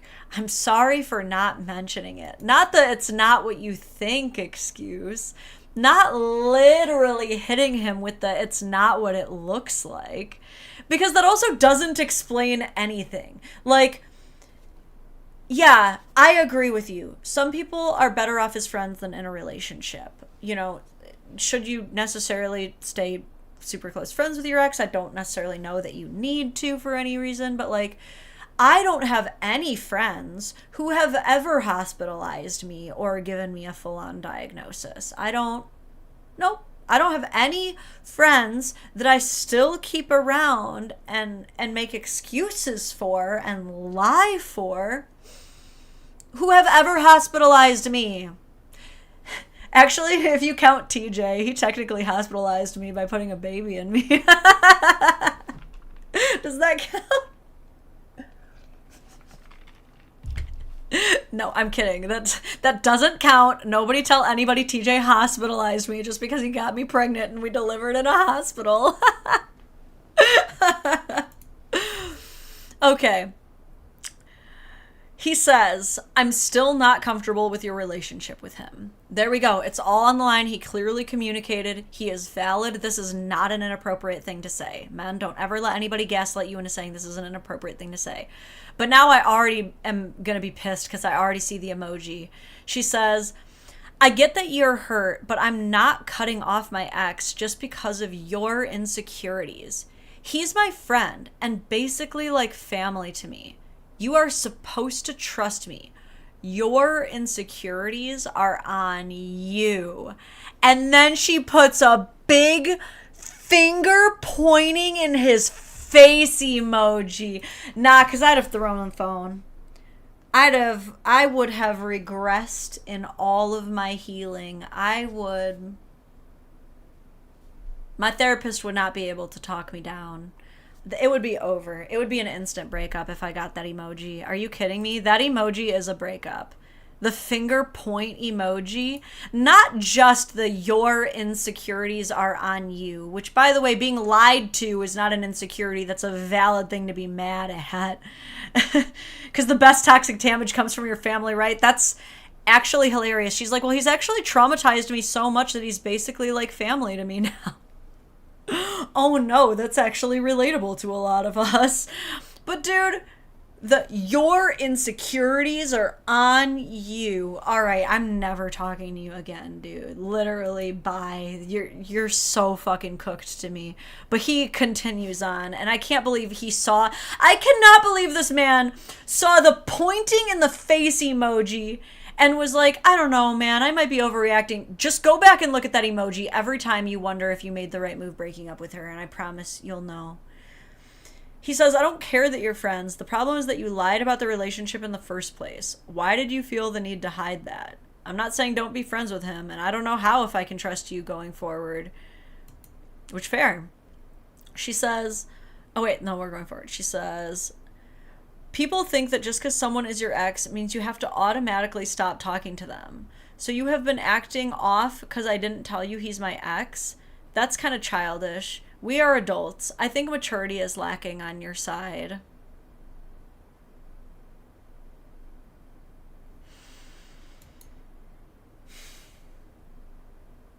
I need to show people this. I need to show everybody things like this because you're going to meet a lot of women in your life who are going to tell you things like, oh my god, I dated this one guy who was literally such an asshole. Like, he could not even handle me having one male friend and would literally throw the biggest temper tantrums about it. Like, I had to break up with him. He was so childish. Like, you're gonna hear from people like this, and when you do, I just want you to remember this emoji.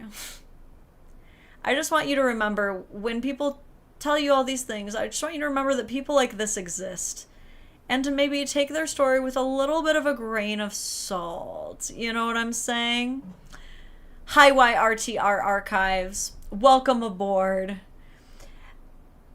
Iked Jam says, this is the type of person who will not change and will never take accountability. I hope and I pray this person has, like, dumped the shit out of this person. Oh my god.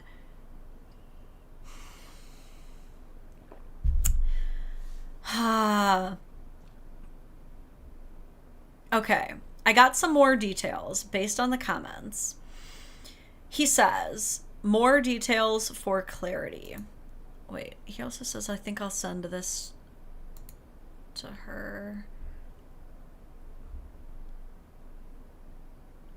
I'm wondering what he's gonna say. Okay. Anyway, he says, how I found out about the ex. Her grandma casually mentioned that she used to date this guy, thinking I already knew. That's what I'm saying. I am, like, everybody had to be in on this. There had to be so many lies. Like, he's been hanging out with this friend group for 8 months, and no one ever pieced together that they used to date. GT Woods, thank you for the dono, says, maturity is lacking on your side. Uno reverse. It's always the projection, isn't it? God, so of course the grandma says something. This is what's so crazy about people who lie about dumbass stuff like this, is like, you really think you're not going to be caught? You think everyone is going to just be complicit in your lies? Every single person, when they don't have to be?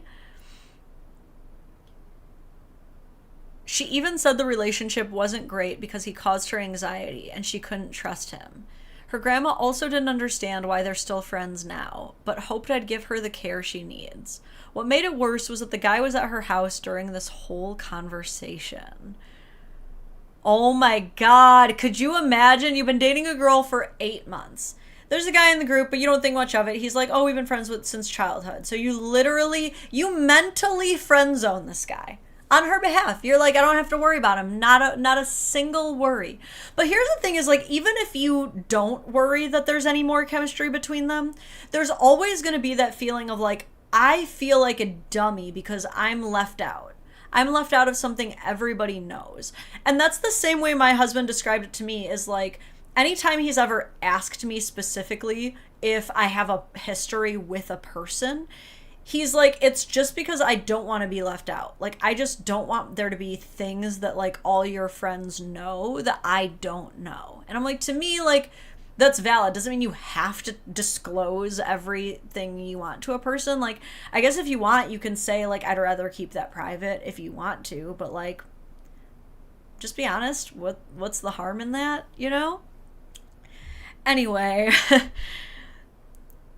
so where was I? Yeah, so you're dating this girl for 8 months. She's like, oh, he's just a childhood friend. And then you find out through the grandma that she's been lying to you this whole time. He's not a childhood friend at all. They've actually dated for 4 years. Not only did they date for 4 years, but he hospitalized her, was terrible to her. He's been the person behind every story of all of the worst people who hurt your girl that you're now doing the cleanup and damage control for. This guy is basically your enemy because of all the damage he's done. Now grandma's telling you, guess what? He's in the house right now with you. Oh, but it's childish if you make a stink about it. I'm done with the whole family. Like, nope, instant breakup, immediate breakup. He says, when I brought it up later, she hesitated, but eventually admitted it was true. She said they broke up in 2021 after being in a serious 4-year relationship. I wasn't even got a relationship. With things being on and off after that. So it was longer than 4 years. So he is continuing to gaslight himself by saying it was a 4-year relationship. It's longer than 4 years. This could have been going on until to the day that you guys made it official. All you know is after that. After that until when? You're just friends now, allegedly, but you weren't for a very long time. It's a hell no from me. But she dismissed my concerns, saying it's all in the past. When I brought it up again, she suggested breaking up, but then apologized, which we got context to earlier, and casually mentioned she was going to an event with him and other friends. At that point, I stopped asking questions and just left it at that.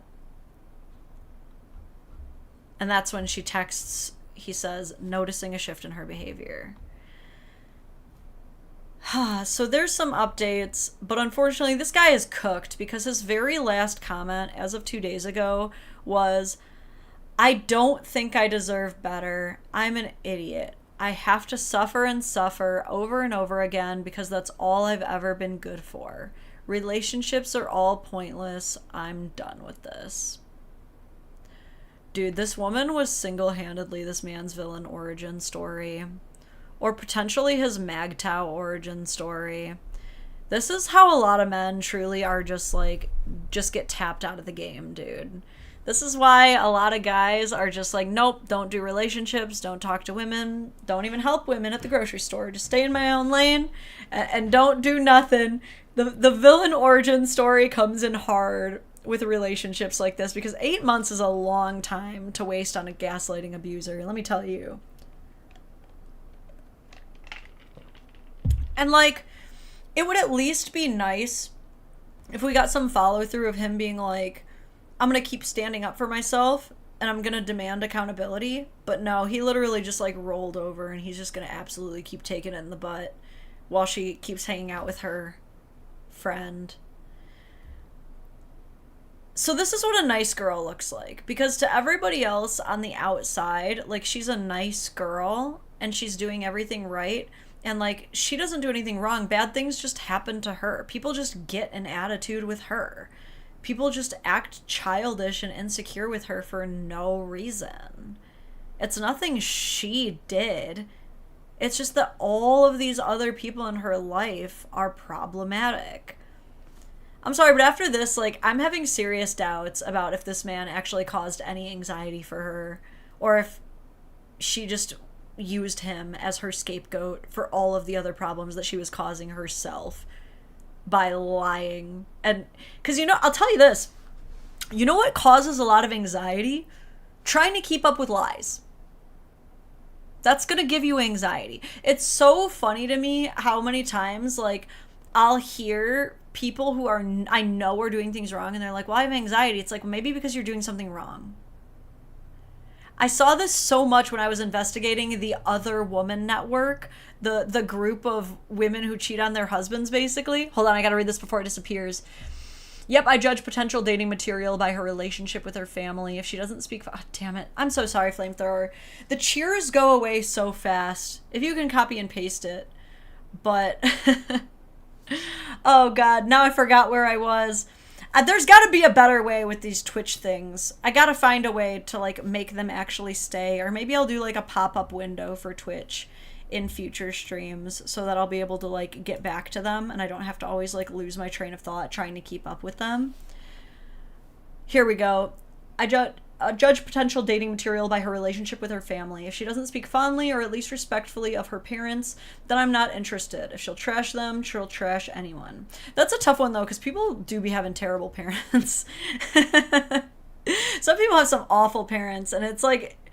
they won't trash just anybody, but they were raised by monsters. You know what I mean? That's a tough one, Flamethrower. I gotta stick up for the people with awful parents, actually. Dylan says, I fell behind, but Lauren is gonna hospitalize and diagnose me if she reads another story like the ex-girl. Dude, I know. The poor guy is down so bad, dude. But no, guys, I often say... I might have to put this on a t-shirt at this point, but as I always say, we can't save these hoes. Only God can save these hoes. We're not going to save them all. Would it be great if this guy recognized that he was being gaslit into the ever-loving shadow realm? Yes, we all pray for that for him. Is he going to? Not anytime soon. And so the best we can do is learn from this experience. Learn how to identify when a nice girl is nice girling us and gaslighting us, and step all the way back. Get out of there. Or, like, man, if you want to really try and make it work, you at least have to set boundaries. That's the thing, is, like, I think that probably every one of us has tried to gaslight at some point in our lives. And typically what has kind of checked us or made us stop or realize it's not going to work is someone setting hard boundaries and calling us out and being like, you are literally trying to get away with something that you are not going to get away with. And we're like, oh, fuck. You know what I mean? And that could change things. But overall, I think he's just going to get out. He's just got to get out of this one. Aaron says, even God has difficulty saving some of these hoes. I want to read this one from Rolex. Rolex has a great comment here. Says, this guy is a product of culture. Women trained men to be obedient little dogs and work for everything in society to function. In the end, we always think it's our fault. That's crazy you say that, actually, because I was just talking to TJ about this very exact phenomenon, about how there is a very specific breed of guy who literally he is so desperate to just settle down with a woman or get a woman that he will do whatever she says. He'll work as many hours as she wants. He'll do all of the chores. He'll do all of the parenting. He'll give her all of the money. And I call this kind of like the lapdog effect, and it will get you a wife. The thing is, there's so many women looking for that. So many. It will get you a wife. It will. It will get you a wife who is happy that you're not home and annoyed when you are. Pros and cons, people. Okay. For this next one. OP simply writes, this lady is 44. Now, whatever we're about to read, we've also been over this before. Sadly, those of us out of our 20s into our 30s and beyond know that there is no age cap on immaturity, as it turns out. That frontal cortex may be fully formed, but some of these motherfuckers are still way deep stuck in high school. You know what I mean? Just permanently stuck there. So let's hear about this from this 44-year-old nice girl. Is that a nice hag at this point? I'm sorry, that's so mean. We need a male version of hag for this to be fair. You know what I mean? Women used to have cougar, and we lost it. Anyway, she says, I'm not sure about seeing you again. He replies, "All right, good night." Apparently, the absolute most dangerous thing that a man can say to a nice girl. Because she responds with, "Wow, that's it? Seriously? Okay." These are all separate texts. I cannot stress this enough. This is not just a quadruple text. This is an octuple text. Now I realize that was a huge mistake. How rude. Question mark? Grow up.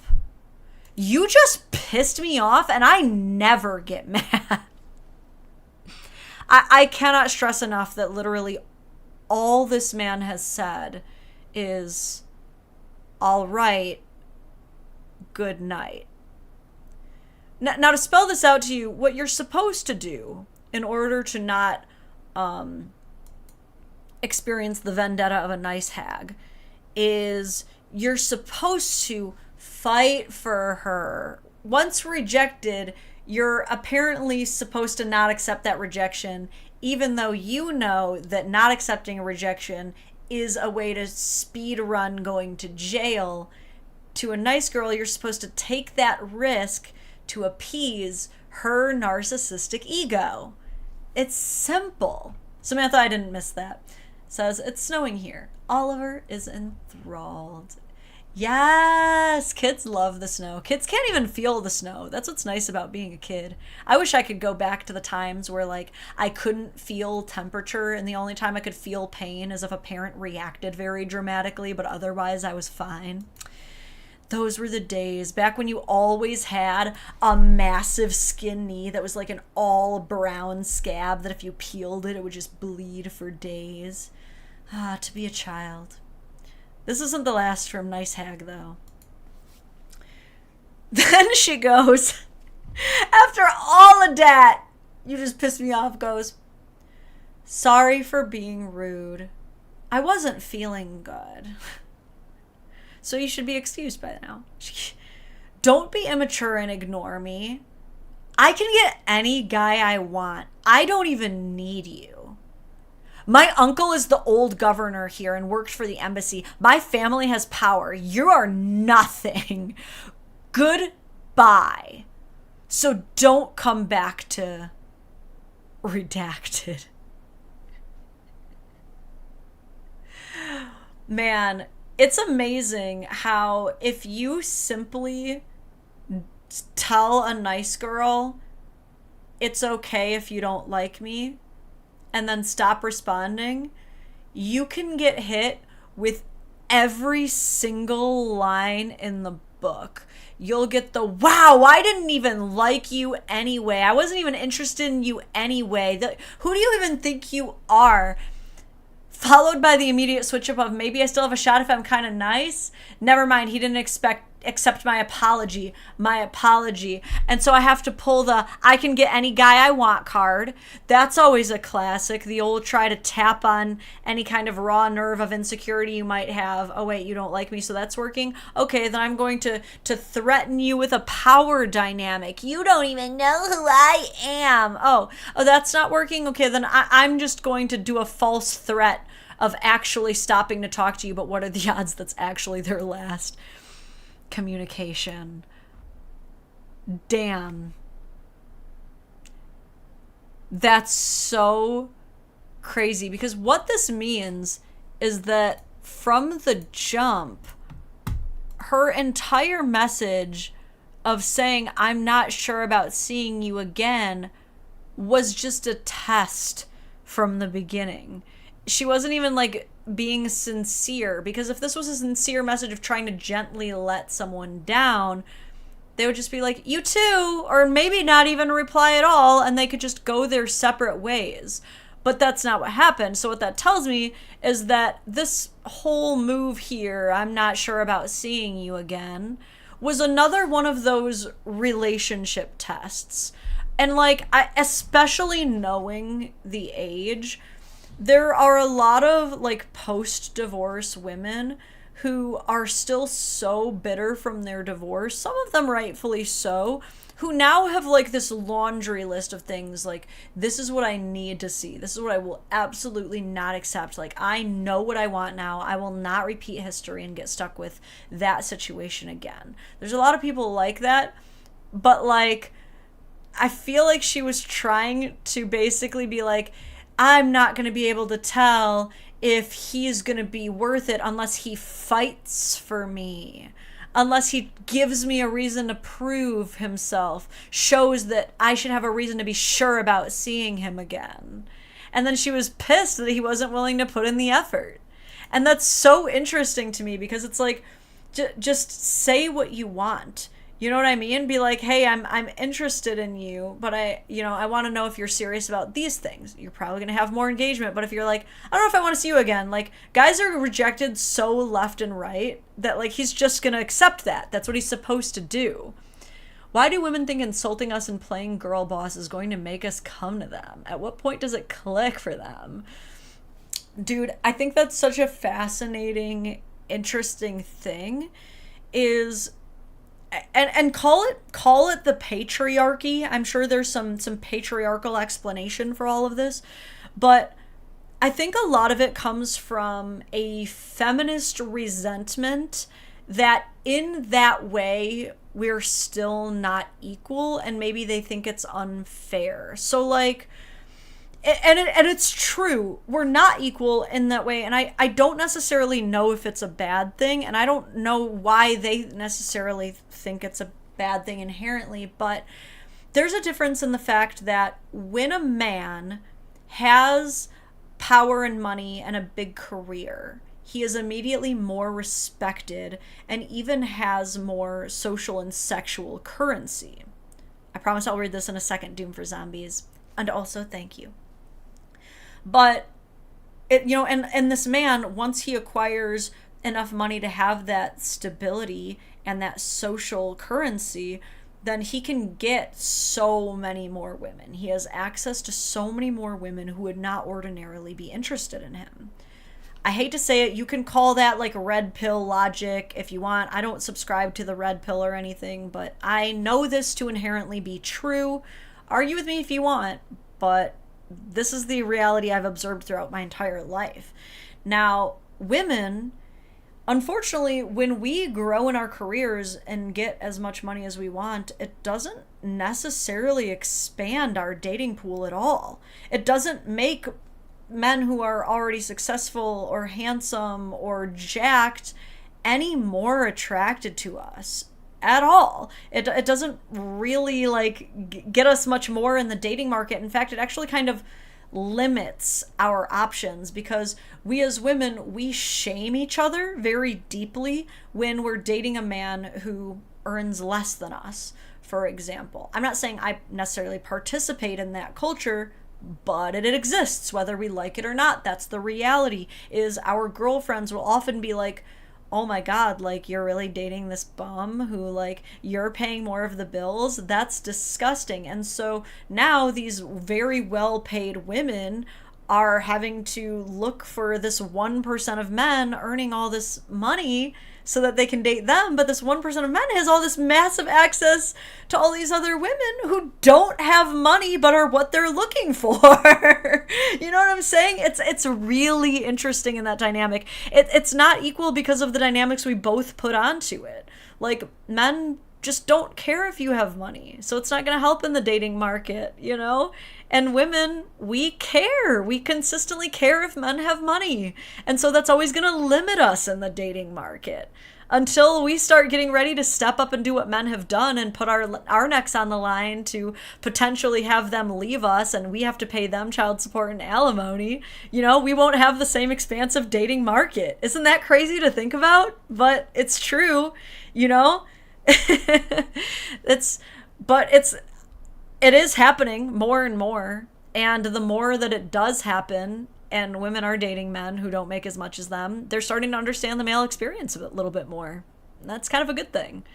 So it's not equal right now, but the more that our worlds merge, I think the more us women are going to have to be forced to understand what men have been going through this whole time, you know? And I think we'll start to grow to appreciate the fact that men have supported and loved us without us earning money. And you can argue like, well, they expect other things from us. You can argue that. Absolutely. You know, there's a lot to be said about the fact that the domestic labor expectations fall more societally on women than men. But I think it's pretty fairly balanced by the fact that monetary expectations are kind of placed on men a little bit. You know what I mean? There's a little bit to both. A little bit to both, you know? We're starting to bridge that gap here. Girl bosses are huge red flags. It's so interesting. I want to vote, chat. Do you guys think girl bosses are red flags? I might do a whole YouTube video on this phenomenon, actually. Because here's the thing. I've talked to a lot of men. I have a pretty big audience at this point, and most of you are men.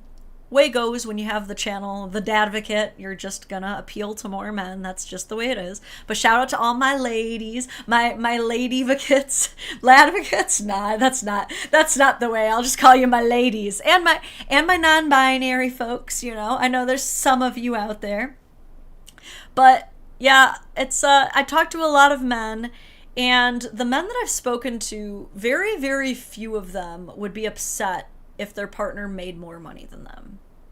Very, very few men that I've spoken to would ever stop their partner from pursuing a career even.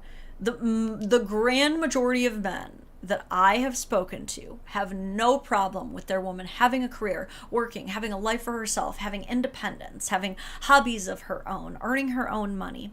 Not at all. The problem is the girl boss. The problem is the girl boss mentality.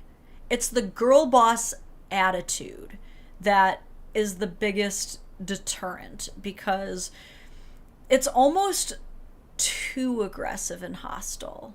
There's like, especially when there's the person who's like constantly reminding you like, I don't even need you. Like, I'm good without you. You know, like that kind of mentality is like, I don't know if I necessarily need to pursue this relationship, right? So I don't necessarily think like being a woman who can do it all is the turnoff. I think it's being the kind of woman who's constantly reminding everyone else that like, I don't need you and you're not as good as me and you need to step up to my level. That's when we're kind of like, call it being intimidated, call it whatever you want to call it to sleep at night, but it can kind of turn some people away. It's true. Syphoxicus says, women with good paying jobs isn't the red flag. The idea out there that women making more money is a weird or bad thing is the red flag. I agree. Hold on. During this, I almost forgot that I was going to launch a YouTube video. So I'm going to do that really quick. 1 p.m. seems like a good time to put a video out there that I've been waiting to release. Nobody leave this live, okay? We're just going to bring in more people. Should I drop it after the live? No, I'm going to drop it now. I've been wanting to do this one. Okay. Edit. Public. If you guys want to watch it and then come back and finish watching that later, that's fine. But I meant to put this out there. Okay. Anyway. Let's see here. We got some more nice girls to go through. Have we ever talked about begging on this channel? Because let me tell you, if you're in a position where you have to beg for someone, it's over. It's so over. It's time to call it, okay? I don't know if we'll be able to save these hoes, but this is what we gotta learn. Jack Lumen says, address MLM girl bosses or any MLM foos, Lauren. Oh man, I might have to do something on MLMs, because I am fascinated by MLM culture, and I do love those channels that like call out MLM stuff. That's why like if any of you are familiar with the Illuminati drama that has like ravaged YouTube for the last year and everything that's happened with that, I used to love Illuminati's channel because I loved all of her MLM videos. We even watched one during my live stream. We were like, let's watch an Illuminati, and then like all that shit went down a few months later. Yikes. But there's some better ones. I'm a big fan of, oh god, I was gonna say I'm a big fan of her, but I don't even remember her name. Cece Suarez. She's also another good MLM channel. Love her. Shout out Cece Suarez. Back to Nice Girls. This is a good one that got posted. Knew this girl a few years back. Yes, I left the date early. She says, everything all right with you? He says, hey, yeah, I'm good. Well, it was nice to talk again. I really don't think meeting went well. After showing up 30 minutes late, your first words were, you're shorter than I remember, rather than any greeting. And the more we talked, the more I found we are still incompatible. We're at very different maturity levels, still all these years later. I'm sure you're going to find someone that things just fall into place naturally with, but only if you work on it and get out there. You're young and have plenty of time to find your person. Man, this is one of those things, like, I almost wonder if we used some help from generative AI to write this, because it almost seems like he was like, how do I turn down someone who's clearly into me, even though they were so socially awkward to the point that they were, quite frankly, extremely rude to me? Like, this is a weird situation to be in, because you're gonna show up 30 minutes late, which, like, if you were a dude, you wouldn't even have a date anymore. Like, no one would even be there waiting for you. 30 minutes late is so rude. I'm a very impatient person. I do not like being made to wait for anything. At least not if I can't, like, multitask. I've gotten very good at multitasking because I know that I'm an impatient person and I don't like waiting. But if we have a date planned, especially a first date, and you show up late, yeah, that's rightfully a red flag. But then, after showing up 30 minutes late, you're immediately going to make a comment that among most people we would generally accept is pretty rude. Like, okay, if you say to a woman, like if someone was to say to me, a 4'11" woman, wow, you're shorter than I remember, like, it's pretty harmless, like, it's true, but, like, there's no major negative social aspect to a woman being short. Like, I've never really had any men be like, oh, you're too short for me. Like, not even a 6'8" guy who asked me out was intimidated by our remarkable height difference. Like, no one's really turned off by short girls, okay? So, but, like, a man, everybody knows that, like, men have had to literally grab the title of, like, short king just to own it. When, like, you should be able to just be a king. I don't call myself a short queen, although we are. You know what I mean? But, like, you should be able to just be a king. But, like, I think we can all agree that, like, people calling guys short is, like, meant to be an insult. It's meant to be derogatory. And so you're going to show up and go, you're shorter than I remember. Like, bitch, are you negging me? Did I just get negged after you showed up late? Like, are you trying, is this a tactic to try to build your own, like, anxious attached relationship style because you like when the other person is insecure and clingy? Because that's a thing. This is a thing that I have started to find on, like, the deepest comment dredges of the women's world and men's world too, is there are literally people who like having an insecure partner and admit to doing things to make them more insecure because they like the way it makes them anxious attached to them. That's what it's giving me, and I have the feeling she's going to try to play dumb, but, like, I'm on to you. So he gives this, like, polite rejection, and she responds, it seems that way, but I seem immature because I have autism. Okay, well, you know, that's another explanation for it, because, you know, this isn't all autistic people, but it is a very, like, highly autistic quality, and no offense, by the way, I love those who rism with the tism, okay? But, like, it's a pretty autistic quality to just, like, say something that you're thinking without necessarily like running through all of the empathetic avenues. Like, this is such an autistic thing to do, is to like have the thought, not even thinking of it as an intrusive thought, and just like making that observation without thinking that it could even be hurtful. So like that could be it, you know what I mean? But then she goes on and says, but I'm way more mature than you think. I've actually invested some money into stocks, but I can't put all my cards on the table now, can I? This is exactly what I mean by like all of these things. Do you guys think is exclusive to men? You know, like being an incorrigible crypto bro who can't take a no?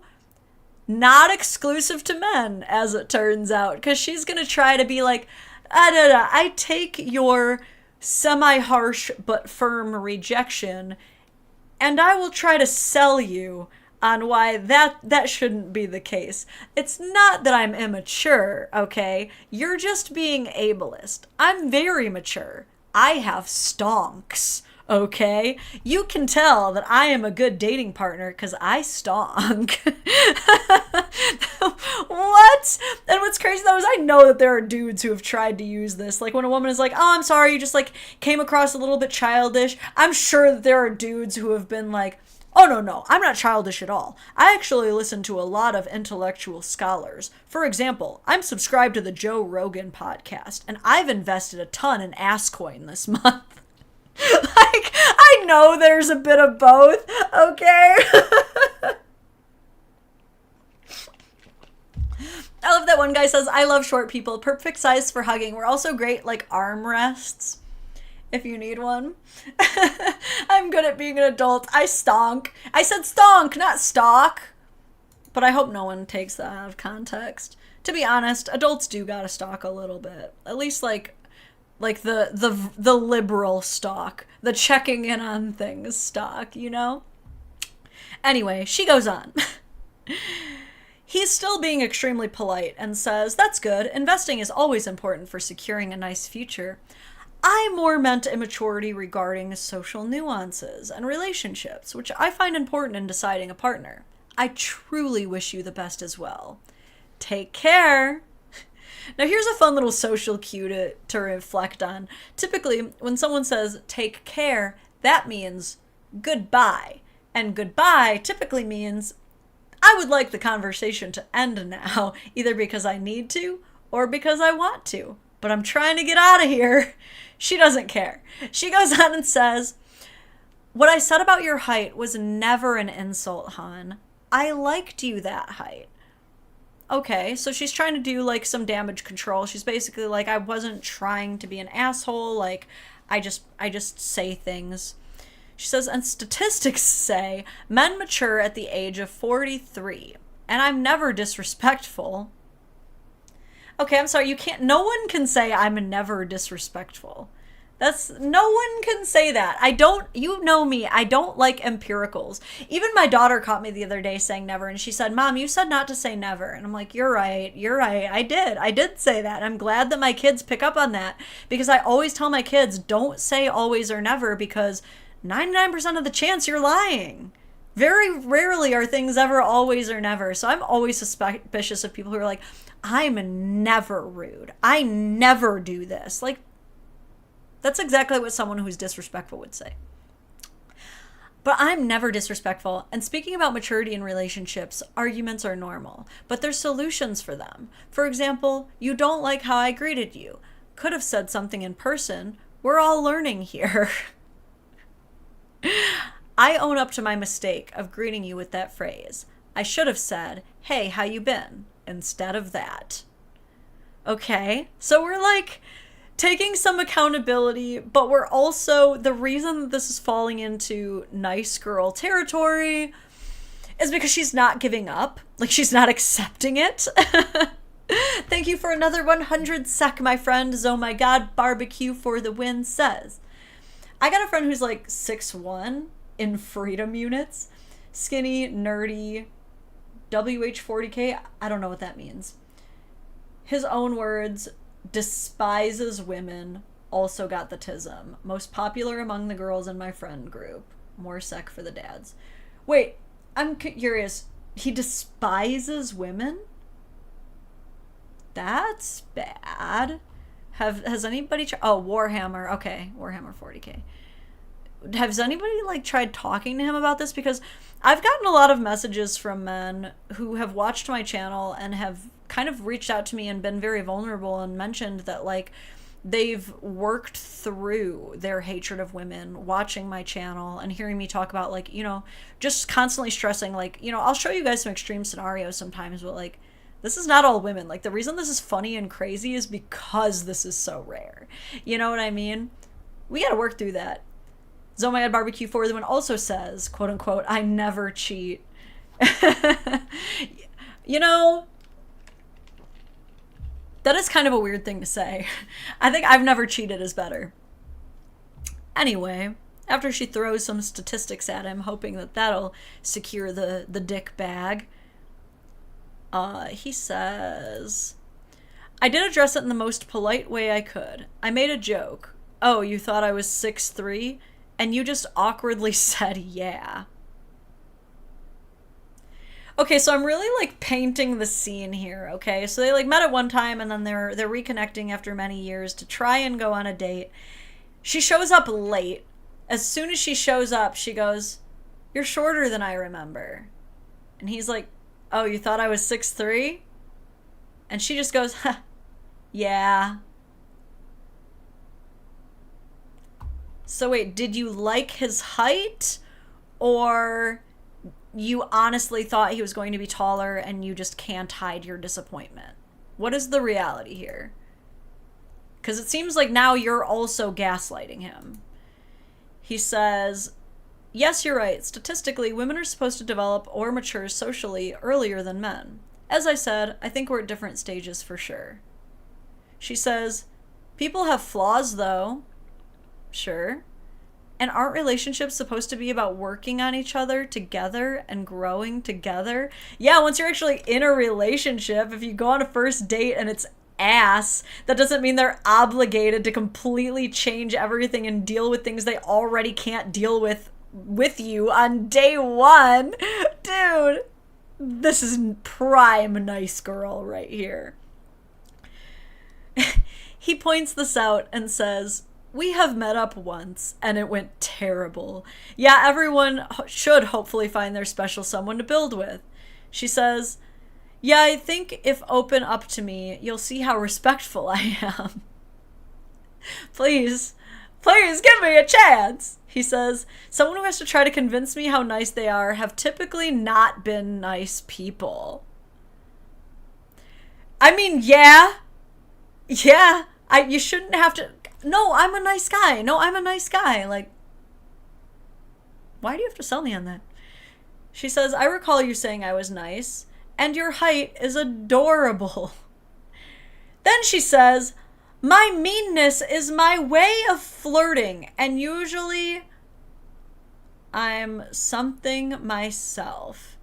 So wait, first you say you like his height, but then he reminds you that that was not at all the connotation in which you delivered that remark. But now you're admitting that you did do it to be mean, but that it's your way of flirting, so it's okay. Is gaslighting also just your way of flirting? Yeah, no, babe. The reason that I poured all of the money out of your bank account and spent it on myself, that's just my way of flirting. Yeah, no, babe. The reason that I trash talked you to all of your family and friends is because that's how I flirt. You know, babe, the reason that I literally elbow drived you while you were sleeping, I'm just flirting, baby. Like, we can't just say that. No, that one guy, she is not a black cat girlfriend. Black cat girlfriend is a thing that are like where meanness is their way of flirting, but like, you know that they're being mean and they admit that they're being mean right off the bat. Like, they're greeting you with something like how's it hanging, motherfucker? Or like, what's up, dick weasel? Like, that's how a black cat girlfriend greets you, but there's not like this weird in between of like, I didn't call you a dick weasel. Like, there's no like denial of what you were doing, you know? He says, That's an interesting approach. She says it is. It comes from generational trauma. I mean, she's probably right. The reason that she follows a cycle abuse probably does come from that, very likely, with what we know statistically, but using it as an excuse to perpetuate the behavior, I don't know about that. She says, I'm so kept to myself that when I try therapy, it goes nowhere. Well, that's... Hoo-wee! That is a red flag. Red flag alert. Listen, let me tell you something. If a person ever tells you that therapy just doesn't work on them,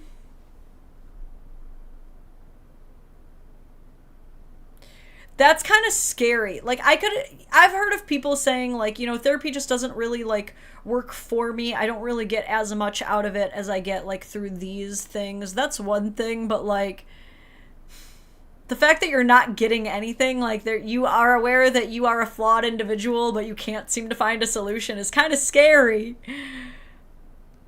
He says, well, I hope you end up working on that. If you can't navigate your own mind, communicating will be hard on any future partner. She says, true, but I'm begging now, with a laughing emoji. Oh, God, man, she's really like, you know what? Fuck it. I'm just going to completely degrade myself. I don't care anymore. I'm desperate. Like, as a man, I'm taking the compliment, but I'm also scared. He says, please don't. I am far from interested. Dude. But she can't. This is so painful.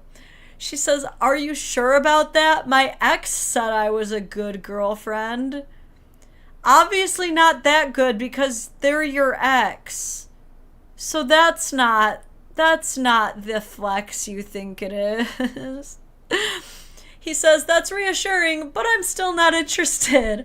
I wish you the best. She says, okay, I'll reach out in a few years then. Oh my God, so she's freeze drying herself. He says, I hope you find your person, but that person will not be me. That was the most dragged out rejection I think I've ever witnessed in my life. That was freaking brutal, dude. Oh my God. Okay. Let's do one more. We're going to have a shorter stream today just because, like I mentioned earlier, we do have a snow day. So TJ's out distracting the kids right now, but let me see if I've gotten a message or anything about their ETA. I could actually stalk my husband. We could do that. Look at TJ's location, see where they're at right now. Yeah, they went out in the snow to play. Oh, he's on the move. He's driving. He might be on his way home right now. Okay, so let's do one more. I'll hit you up in a few years and get a restraining order. Also, guys, now is the time, since I don't have any other lives planned yet for the week. Might spring one up tomorrow, but probably not because I'll probably have another snow day. But we raised $331 out of $500, so we will be able to get at least 2 of the bed frames that were on the list. But by all means, get those super chats in for the last of the story. Okay, one more nice girl. OP posts, instant switch up from a normal conversation. Matched on Facebook and messaged on Instagram. I've never experienced something like this in my life. I didn't even wait to see if she replied because I blocked her and deleted the chat. She says, LMFAO. He says, what kind of music do you listen to? Normal question so far. She says, a bunch of different kinds. I gotta calm down right now so I can answer fully. He says, take your time. Laugh emoji. She says, what's funny? Please tell me, because I'm really not the one laughing right now. Or not the one to be laughing at right now. Oh my God, what? He literally was like, what music do you like? And she's like, I'm not ready to answer right now. That is too much of a question. I gotta squeeze my stress ball, do a deep breathing meditation before I can even talk to you about what kind of music I like. That is, you're asking way too heavy of questions this early on. which he like thinks is funny, and she's like, I am not the one. I am not the one. What happened? He says, what do you mean? She says, the dumbass laughing emoji. For what? Tell me what's funny. Oh my God, she got so aggro, so fast.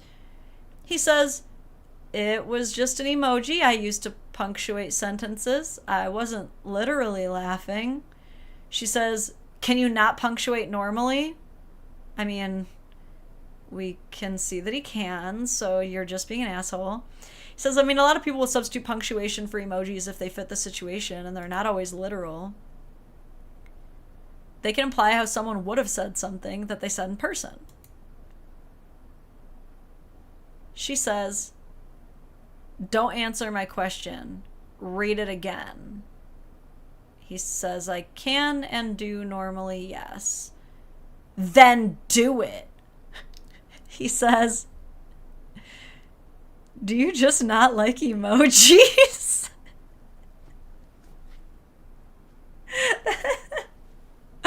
Man, this is a good one, though. Actually, we're going to have time for one more, because there was another one that I really wanted to show you.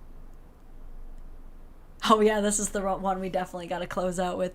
But that last one, dude, that's such a blessing in disguise, though. Can you please pop off about a laughing emoji as early on as possible so that we can just nip that one in the bud? What? Oh, my God. This is definitely a case of someone who doesn't know how to experience calm or normalcy. She was probably raised in a very chaotic environment, and so the second she starts to feel like this man is stable and easy and communicates and direct, and I don't have to do any complicated games in order for this to work. These people who crave chaos, whether consciously or subconsciously, are so prone to self-sabotage. Like, I can almost guarantee what was going through her head was like, things are going a little too smoothly. I'm going to test to see if he can deal with a little bit of attitude to make sure that he'll be good. You know, I'm going to just soft launch aggression to see how well he can deal with this. And this is a very common approach. Men, if you ever feel like someone has done this to you, like, picked a fight just to see how far they can get with you, it's actually happening. I promise you, this is actually something that I've heard plenty of people admitting they do. So don't gaslight yourself. Like, the second you see this, it makes me happy to see that guys are posting these to r/nice girls, because it means they're recognizing it at least. It means they're at least not like falling for the shit, you know? Samantha, thank you for another 5. Last donut for the month. Maybe stream tomorrow to get the second half for the bed frames. That sounds like a good idea. I think I have enough stuff to stream about for sure. And I'm also going to be out fairly soon. It was going to be next week. I'm getting a septumplasty, which is not a nose job. The schnoz will still look the exact same. But I have a very deviated septum on my right side where it's touching and I can't breathe very well. So I was going to get it done next week. So I was going to try and get as much workout as I could. But I've had some insurance issues that I got to work out before I can schedule. It's probably going to be pushed back till January. But I'm figuring it out.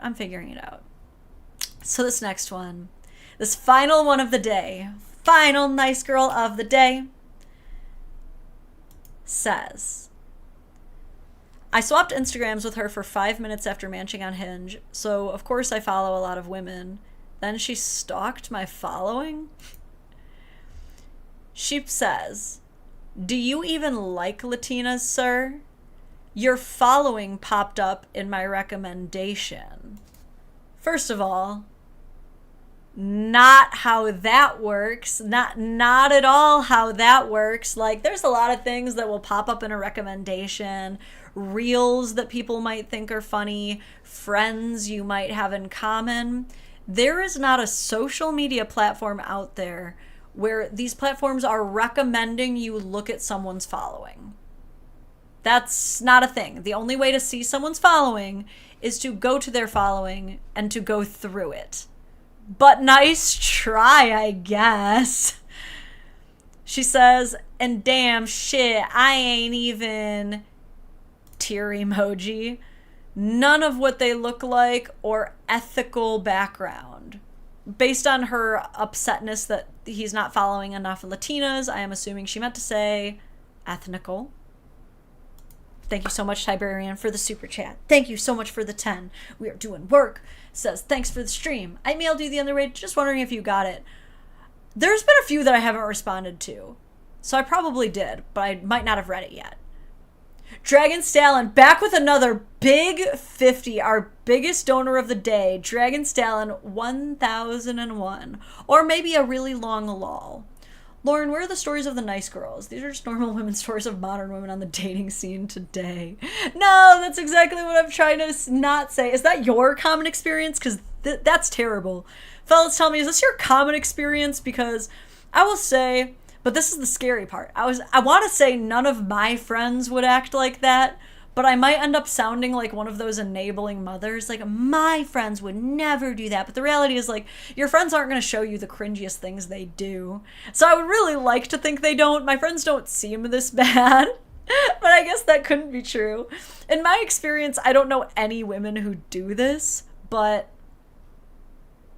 I do hang out with some S-tier ladies.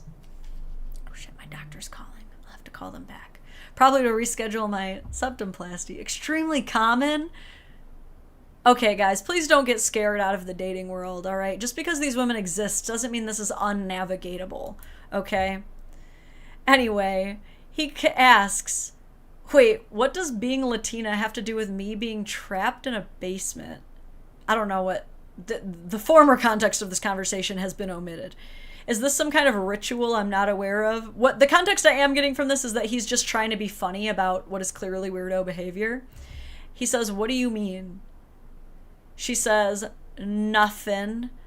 Just scrolling, and most of the recommendation of followings consisted of your following. Okay, I can kind of see what you're saying, like, if the friends that are being recommended to you, like your only mutual is this guy. But that seems very unlikely because you literally just matched. And with my understanding of how these algorithms work is they're more likely to set you up with people you may know from like colleagues, you know what I'm saying? Maybe. She's mentioning it a little too often. Bilson Saban, thank you so much for the 5, says, it's the dating apps. They're awful for women and men. My sister-in-law also had a lot of nice guys hunting for side pieces and friends with benefits. Yeah, it's my understanding that a lot of these dating apps just turn into like nude collection agencies. Like people aren't even trying to date. They're just trying to collect as many nudes as they can. And it's just degenerate. Zachary Pearson, thank you for a 5. Thank you. This is common for me. One of the last ones admitted to stalking me, though. Did you know that 1 in 7 men experiences stalking? The Mad Moon donated $50. I've been single since 2019 because of the dating scene.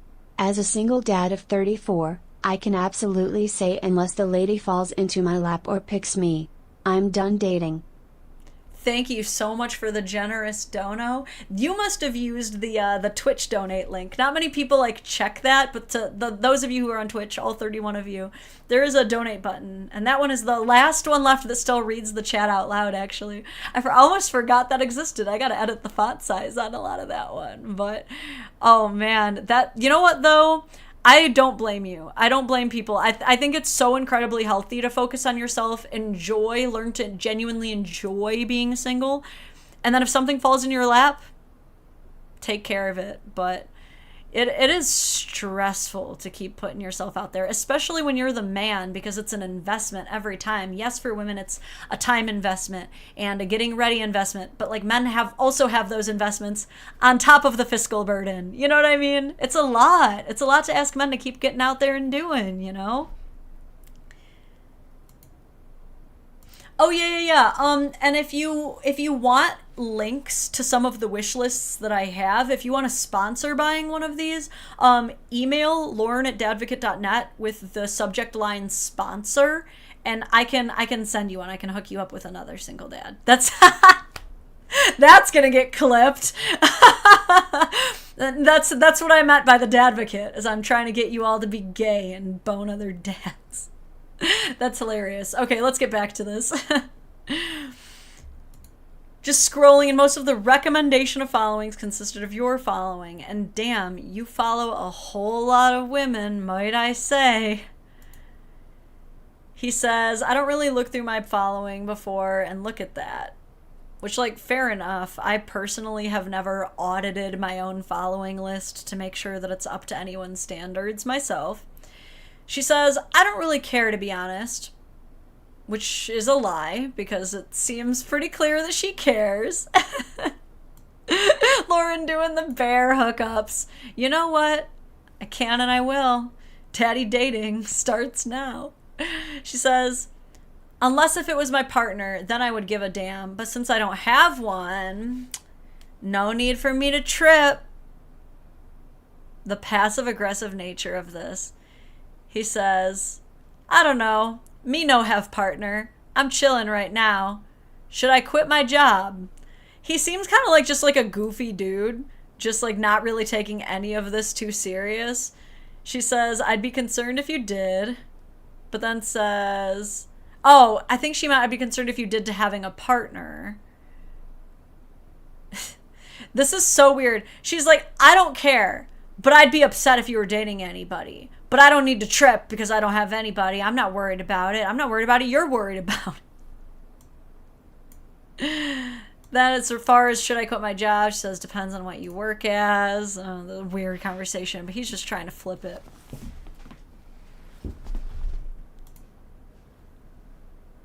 Anyway, he responds to her previous question of, do you even like Latinas? Which is such an annoying question. Like, he matched with you, didn't he? He matched with you. I think you could kind of tell what he likes. Okay, hello. Do you want to come in here? Why not? The kiddos are back, and the one who is allowed to be on stream, look, it's me. Is on stream. Come here. I need to prove I can do this, so here I am doing this. You know, I've shielded his identity, but the boy is 16. He's constantly on stream. His name is in the stream, so you guys can have subtext now. Oh my god. Hey, look how happy Parker is. You guys never get to see Parker because he's usually too tired to come in here. But if there whenever I'm here, he just goes wherever I go. Yes. Suddenly he gets that pep in his step. His hips suddenly gain mobility. Sorry, you get the cerebellum effect that happens to your dad when he joins the stream because he tries to stand in and then his head gets cut off. So I have to like lean in like this. Yeah, we were just reacting to this guy's interaction. He matched with a nice Latina girl on Hinge. But then she immediately went through his friends list and decided he was following too many women and that not enough of them were Latina. So now she's questioning if he even likes Latina women. I love that you guys now get to get sudden reactions to this. Well, you don't think she's valid? You don't think she's valid? No, I gotta pull nice Latina girl. Retribution! Alright, I'm gonna put that back. So anyway. He confirms that he does indeed like Latinas as he matched with her. She says, oh, that's nice, but your following shows the opposite. Oh my God. That's nice. Narrator voice. It was in fact not nice. Son is just stress pacing. I just naturally pace, but I guess he doesn't listen to Come to a Daddy Yankee, eat enough tacos and pupusas and dance to enough bachata for her. I'm sorry if I mispronounced any of this. It's like saying if you like, this is an extremity version of it, but like it's like if you match with like, I don't know, like a Native American woman, and then if you weren't like wearing a Native American headdress, she said you just don't like Native America enough. That would actually be doubly like crazy. That's like an extremity version of it. Because actually, most Native American women would be pissed if anyone who wasn't Native American was wearing anything Native American. So it'd be crazier if she got even mad about not doing it. Woo, hype train time. Let's go, Punslinger. Okay. I'm gonna go. Okay. I need I, to I go. don't blame you. Preserve your sanity. Preserve Oh your no, innocence. don't worry. It's already gone. So, she says that's nice. Narrator voice. It was, in fact, not nice. I love this too. Girthy says, wouldn't it be weirder if you immediately followed a bunch of Latinas? Then it would be like fetishizing them. I know. This is a classic example of dude is not winning no matter what. That's so funny. She says, I don't know what to say to that, to be honest. I have no reply. But our king stays up. He says, slay. Dude, he's so funny. I want to hang out with him. She says, I feel like I know you from somewhere. Drops college name. Oh, now I know. You dated that one girl. Oh. This is getting weird. Like, I've heard that it is a move that some people will use at like a bar or an outing where they'll be like, do I know you from somewhere? Just as a way to get the conversation open. But like, it's weird because it's like, you just matched on Hinge, you know? And it's possible that you knew each other outside of Hinge and you're talking about that, but like, wait, so now you're like already upset about his entire dating history? And to me, this just feels like she's gauging his reaction. I feel like she doesn't actually have any intel whatsoever. She's just trying to see if he'll admit to something so that she can stalk his exes. She's trying to get him to say a name so that she can type that name into his following to see if he's still following her. I see your trap, lady. I see your trap card. It will not be activated today. She says, no commentary. ¿Por qué no habla español? Ese vato? Why do I not? I don't have a great excuse. I've worked in so many environments where everyone around me was bilingual and Spanish was so commonly spoken. And I just have never made the distinct effort. I'm so sorry, my Spanish friends and Mexican friends and anybody who speaks the language. I'm sorry. My Espanol is very poor. Very, very poor. My French is a little better, but no one cares about speaking French. We're not in Canada. She says, I'm glad this isn't romantical. I'd actually be pissed off. You matched on Hinge, girl. It's romantical, which is not a word, but you obviously want this to be romantical, dude. She says, shaking my head would have me thinking I'm ugly. It doesn't seem like it's going to take much to make you think you're ugly. It seems like you came into this pretty deeply insecure. He says, what are you talking about? She said, I'm talking about types. Usually people like specific features or facial attributes. So if this was romantical, she says it again, so she really thinks this is a word, I would be hella pissed. He says, this chat is weird. I'm a head out. This is so weird to me because would you honestly feel more or less secure if you did or didn't fit your partner's like history of dating types? Like, first of all, me and TJ separately have such a diverse range of humans that we've dated that like I don't think I could confidently gauge what TJ's exact type is or my exact type is other than nerd, quite frankly. Other than nerd. We just like nerds and then we found each other. You know what I mean? So like, I don't think I could like look at TJ's dating history and decide if I am or am not his type. But like, I can also say, I don't think TJ's ever dated a woman who's really looked like me. And so like, that would be tough, you know? Like, the mother of his child is Asian. So if I used that as my litmus test and was like, oh man, I guess he'll never like me, then like I wouldn't even be here right now talking to y'all if I immediately self-sabotage because I was like, dang it, he only likes Asians. Like, what the hell? That would be so weird. I have such a diverse history. I've had exes assume my type is the exact opposite of what I define as my type. Yeah, that's so weird to me. I actually did have one ex once try and point out my type and try and have this actual same exact issue. It's funny, there's some similarities in like the both my one of my exes, the ex I'm thinking of, and this lady have very similar like I'm going to provoke and instigate an argument just to gauge your reaction on something type behaviors.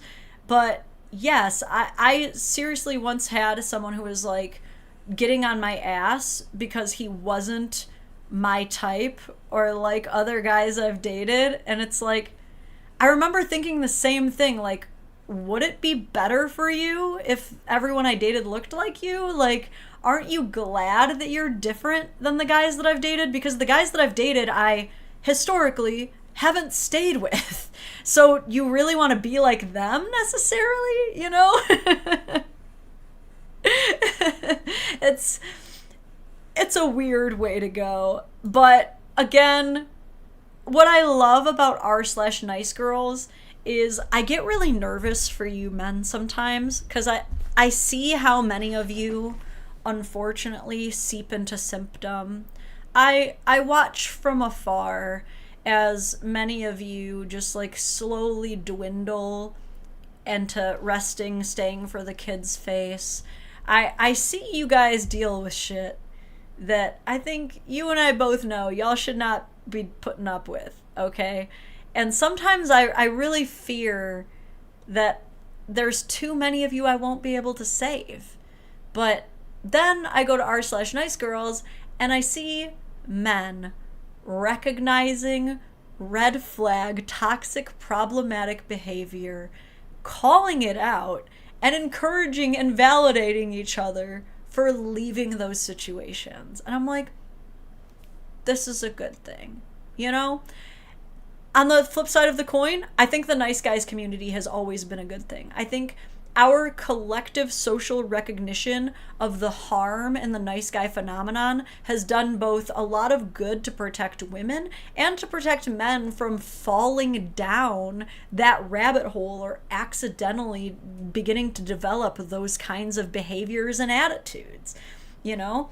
And I also think that the nice guy subreddit and people calling out nice guys has been an overall net win for men, because I think that since most men can't relate to doing those things, most of us find entertainment in it. And if we do, I think it's a really easy way to stop and maybe reflect and be like, I gotta stop doing this. Like Girth even says, I've gotta confess, I've been one of those nice guys in the past. Thankfully, it was in my late teens.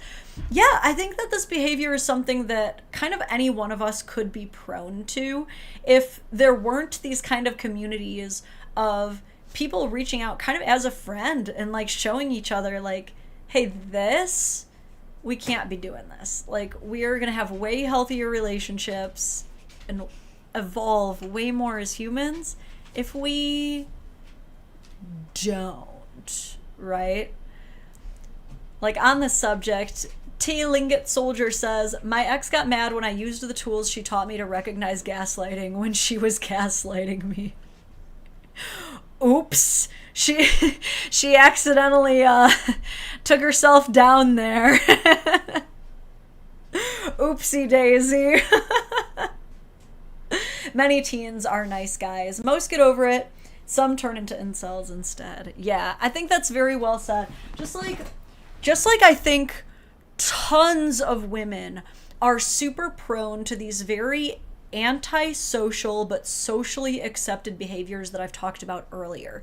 Things like, you know, as soon as we face a simple rejection for something we ourselves are responsible for, such as showing up late, being hostile and insulting and mean for no reason, and even lying for several months at a time, it's socially acceptable for us to engage in these antisocial behaviors where we shame these people and redirect the blame to them and gaslight them and then go around telling everybody else, like, my ex was such an asshole, controlling loser. Like, way too easy for us to engage with that because we're validated for doing it. You know, there's so much more social appreciation and empathy for us women to do this shit, we just get away with it so much more, that I think it's really important that us women take the time to step back and make sure that we are not being nice girls,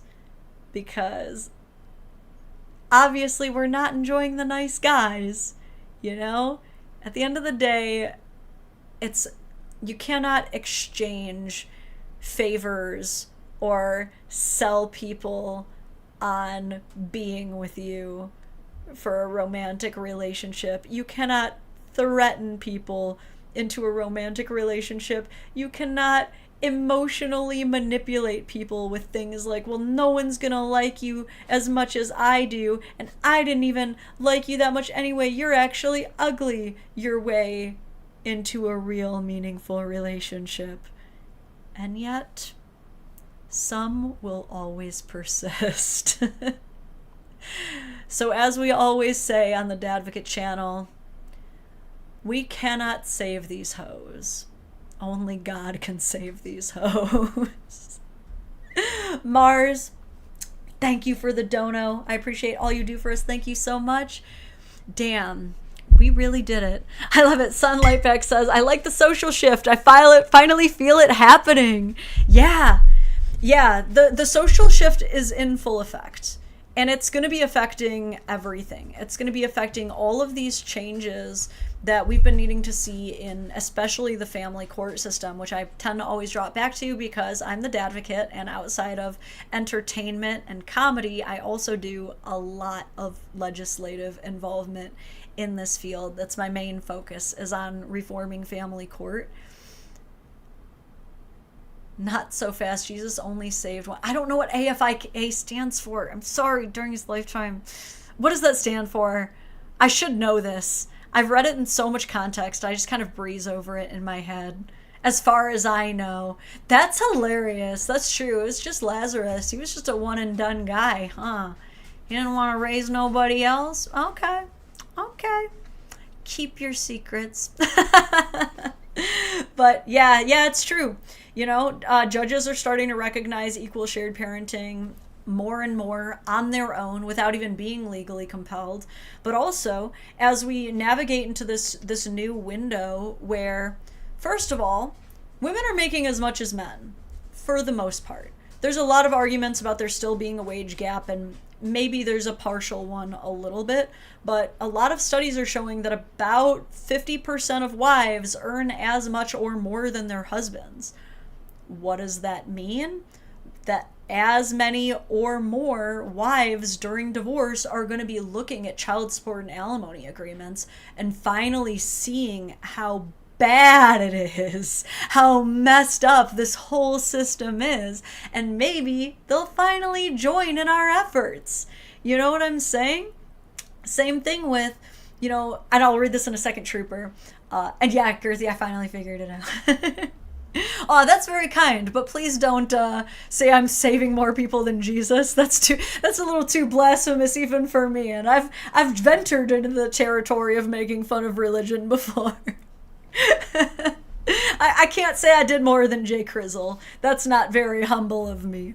But yeah, now women are starting to enter kind of like there's less of a dating gap here, because even though I'm against MGTOW, I don't support MGTOW. If you are MGTOW, I beg you to please stop. On behalf of women, please stay.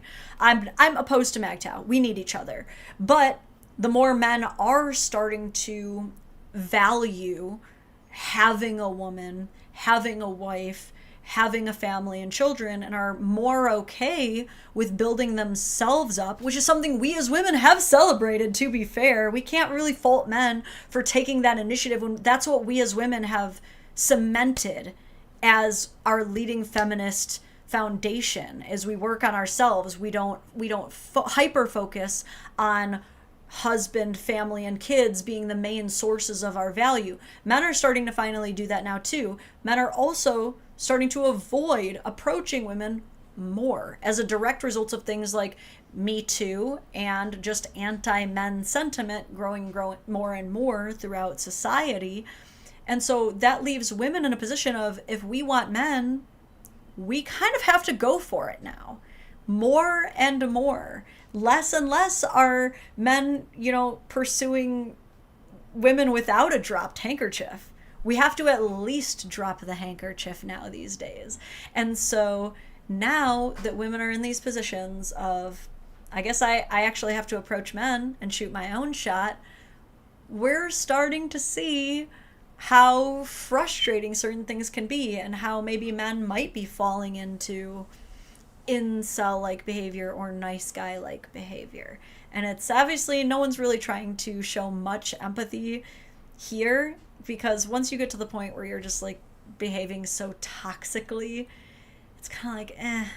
But the reality of the situation is, if the studies are true, there really are probably just as many nice girls as nice guys, because everyone wants to rag on men for being incels and the male loneliness epidemic. But at the end of the day, studies recently that I have linked in the description down below are pointing to the fact that the female loneliness epidemic might actually be worse. One study says that it conclusively is worse, that women are more lonely than men. If you look in r/dead bedrooms, you're going to find just as many women complaining about dead bedrooms as men. The tides really are kind of merging in on each other here, and our time to work together, own up to our own shit, and work on it together is nigh. It's nigh. Mercy, thank you for the 5. You have helped me prepare my son for the world and better understand my husband. Thanks. Sweet. Hell yeah. Hells to the yeah. All right. Before we go, I'm going to get some mochi text for you. But first of all, how did I do hiding my black eye? Can you guys tell? I think if I pull it a little bit, you can see. But I got a black eye from jujitsu. And I covered it up. You can see on my Instagram stories my journey to cover it up, but I'm really good at hiding black eyes. If any of you also suck at sparring and end up with face bruises, let me know. I can help you out, Given that we have roughly an equal number of men and women, given that most countries are monogamous, I'm so sorry, post that again. Post again real quick, and then I'll go get mochi and get that motor running. Jiu-jitsu is a good place to meet women.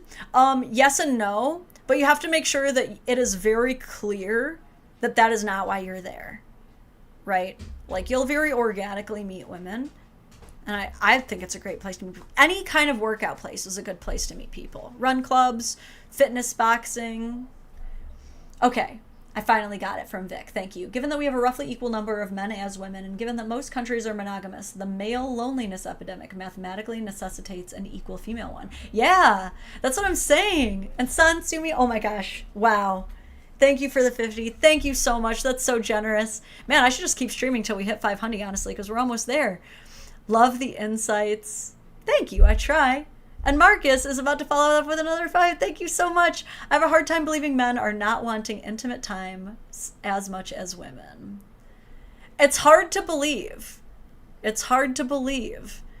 Because, it's funny, I'm a woman and I can tell you, I'm not going to be telling on nobody here, but the DMs with my fellow ladies, it's very similar to the way men talk to each other. They'll literally be like, dude, I'm so horny. I need to go out and women sometimes talk just like you too. Okay, I'm gonna go get a cat. We're gonna see if we can get this last 25 for these beds today. Hold on, I'll be back. Mochi will earn us the final 25.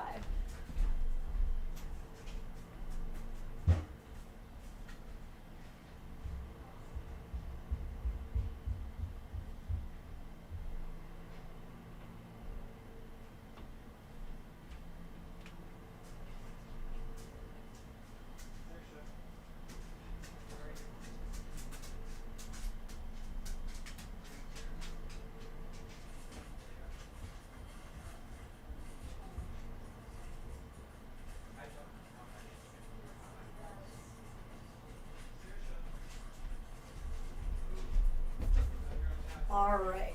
I didn't miss any, did I? No, I did not. All right. We have the loaf. The loaf is in the building. Oh, who's your baby man? Can you hear him? I feel like he's not loudly purring yet. We gotta get them head rubbies in. That'll get it going. All right. Mochi says we need $25 more to the Single Dad Holiday Fund, and then a father of 8 is going to get all new bed frames for all of his kiddos. A single dad to 8. We can make this happen. Domestic came through. Domestic, thank you so much for the kitty. Mochi, you did it. You got some kids some beds. You really did that. Miles is like, and I helped. Yeah, I don't think you can see him, but you can tell from the way my entire desk is wiggling, and there's the snoot. He is here. Okay, Mochi, will you do a happy dance that we got to 500? Oh my gosh, we reached our donor goal. I would not have been able to do it on my own. And so we did it. And did it. Miles, you're going to get booped in your snoot. Okay, we'll do some Miles hugs. Come here. Hugs for the road. Oh my gosh, what a Mr. Guy. You want to see what it's like when we stand up together? just to give you a rough idea. Oh, you're such a good boy. Oh my goodness. Why? What? Dude, that's too rough. Too rough, buddy. I know. You love the attention. You wanna go out? Okay, we'll go. Did you know that when dogs do that, when they reverse sneeze, when they do, it means they want to play? Oh my god! Another one from Dragon Stalin! You are too generous. Thank you for another 50. Dragon Stalin, 1001. Maybe for some sheets for those beds. Yeah, that's the thing, is the beds were the big thing that I was like, oh god, I've exhausted my budget that I set aside for the Holiday Dads thing, because like I said, it got so much bigger than last year. Can't be on camera. But you can say hi. Hold on, my 7-year-old wants to say hi, but she's not allowed to be on camera. Do you want to say hi, say anything? Any words of wisdom? No. Understandable. A little more won't hurt. You guys are just the best. But yeah, I was like getting a little nervous, and then we also, have had some unexpected expenses in like the personal world and stuff like that. So it's like, oh god, I really can't like push much more donations, but I want to keep this going for a little bit. So like, guys, this stream single-handedly is like kept Single Dad Christmas going, so that's huge. Thank you guys so much. All right, it's time for me to get out of here, but like I said earlier, and thank you so much, Nicholas Patterson. That's awesome. Yeah, I think this is my first time seeing your name and face in here, but definitely come on back and chat more. Not necessarily just super chat more. I read other non-super chatty chats as well. That's just the easiest way to get my attention. But all right, it's time to get out of here. I will figure out when I can stream next ASAP. If we can sneak in one tomorrow, that would be fun, because I still have a lot of submissions from you guys. Like a few just from Samantha, who's been here in the chat, that are gold. She's like my main researcher at this point. And yes, go Single Dads. And like I said earlier in the stream, I just dropped a new YouTube video, so definitely go check that out. I actually have a sponsor for that one. If you could watch all the way through, it will definitely help me secure more sponsors for my video, and it's a pretty decent sponsor. It's like stuff my husband actually uses. So, but yeah, if that video does well, that would be good for my channel. I mean, as always, obviously. And on that note, hit like, hit subscribe, turn on that notification bell so when I do go live, you won't miss it. But on that note, I got this great snow day. I got both my kids, and it's time to go play, I think. Maybe build a snowman. I'll show you guys if I build a snowman. Okay, this has been such a fun stream. You guys are seriously the best. You are so generous. I love you guys so much.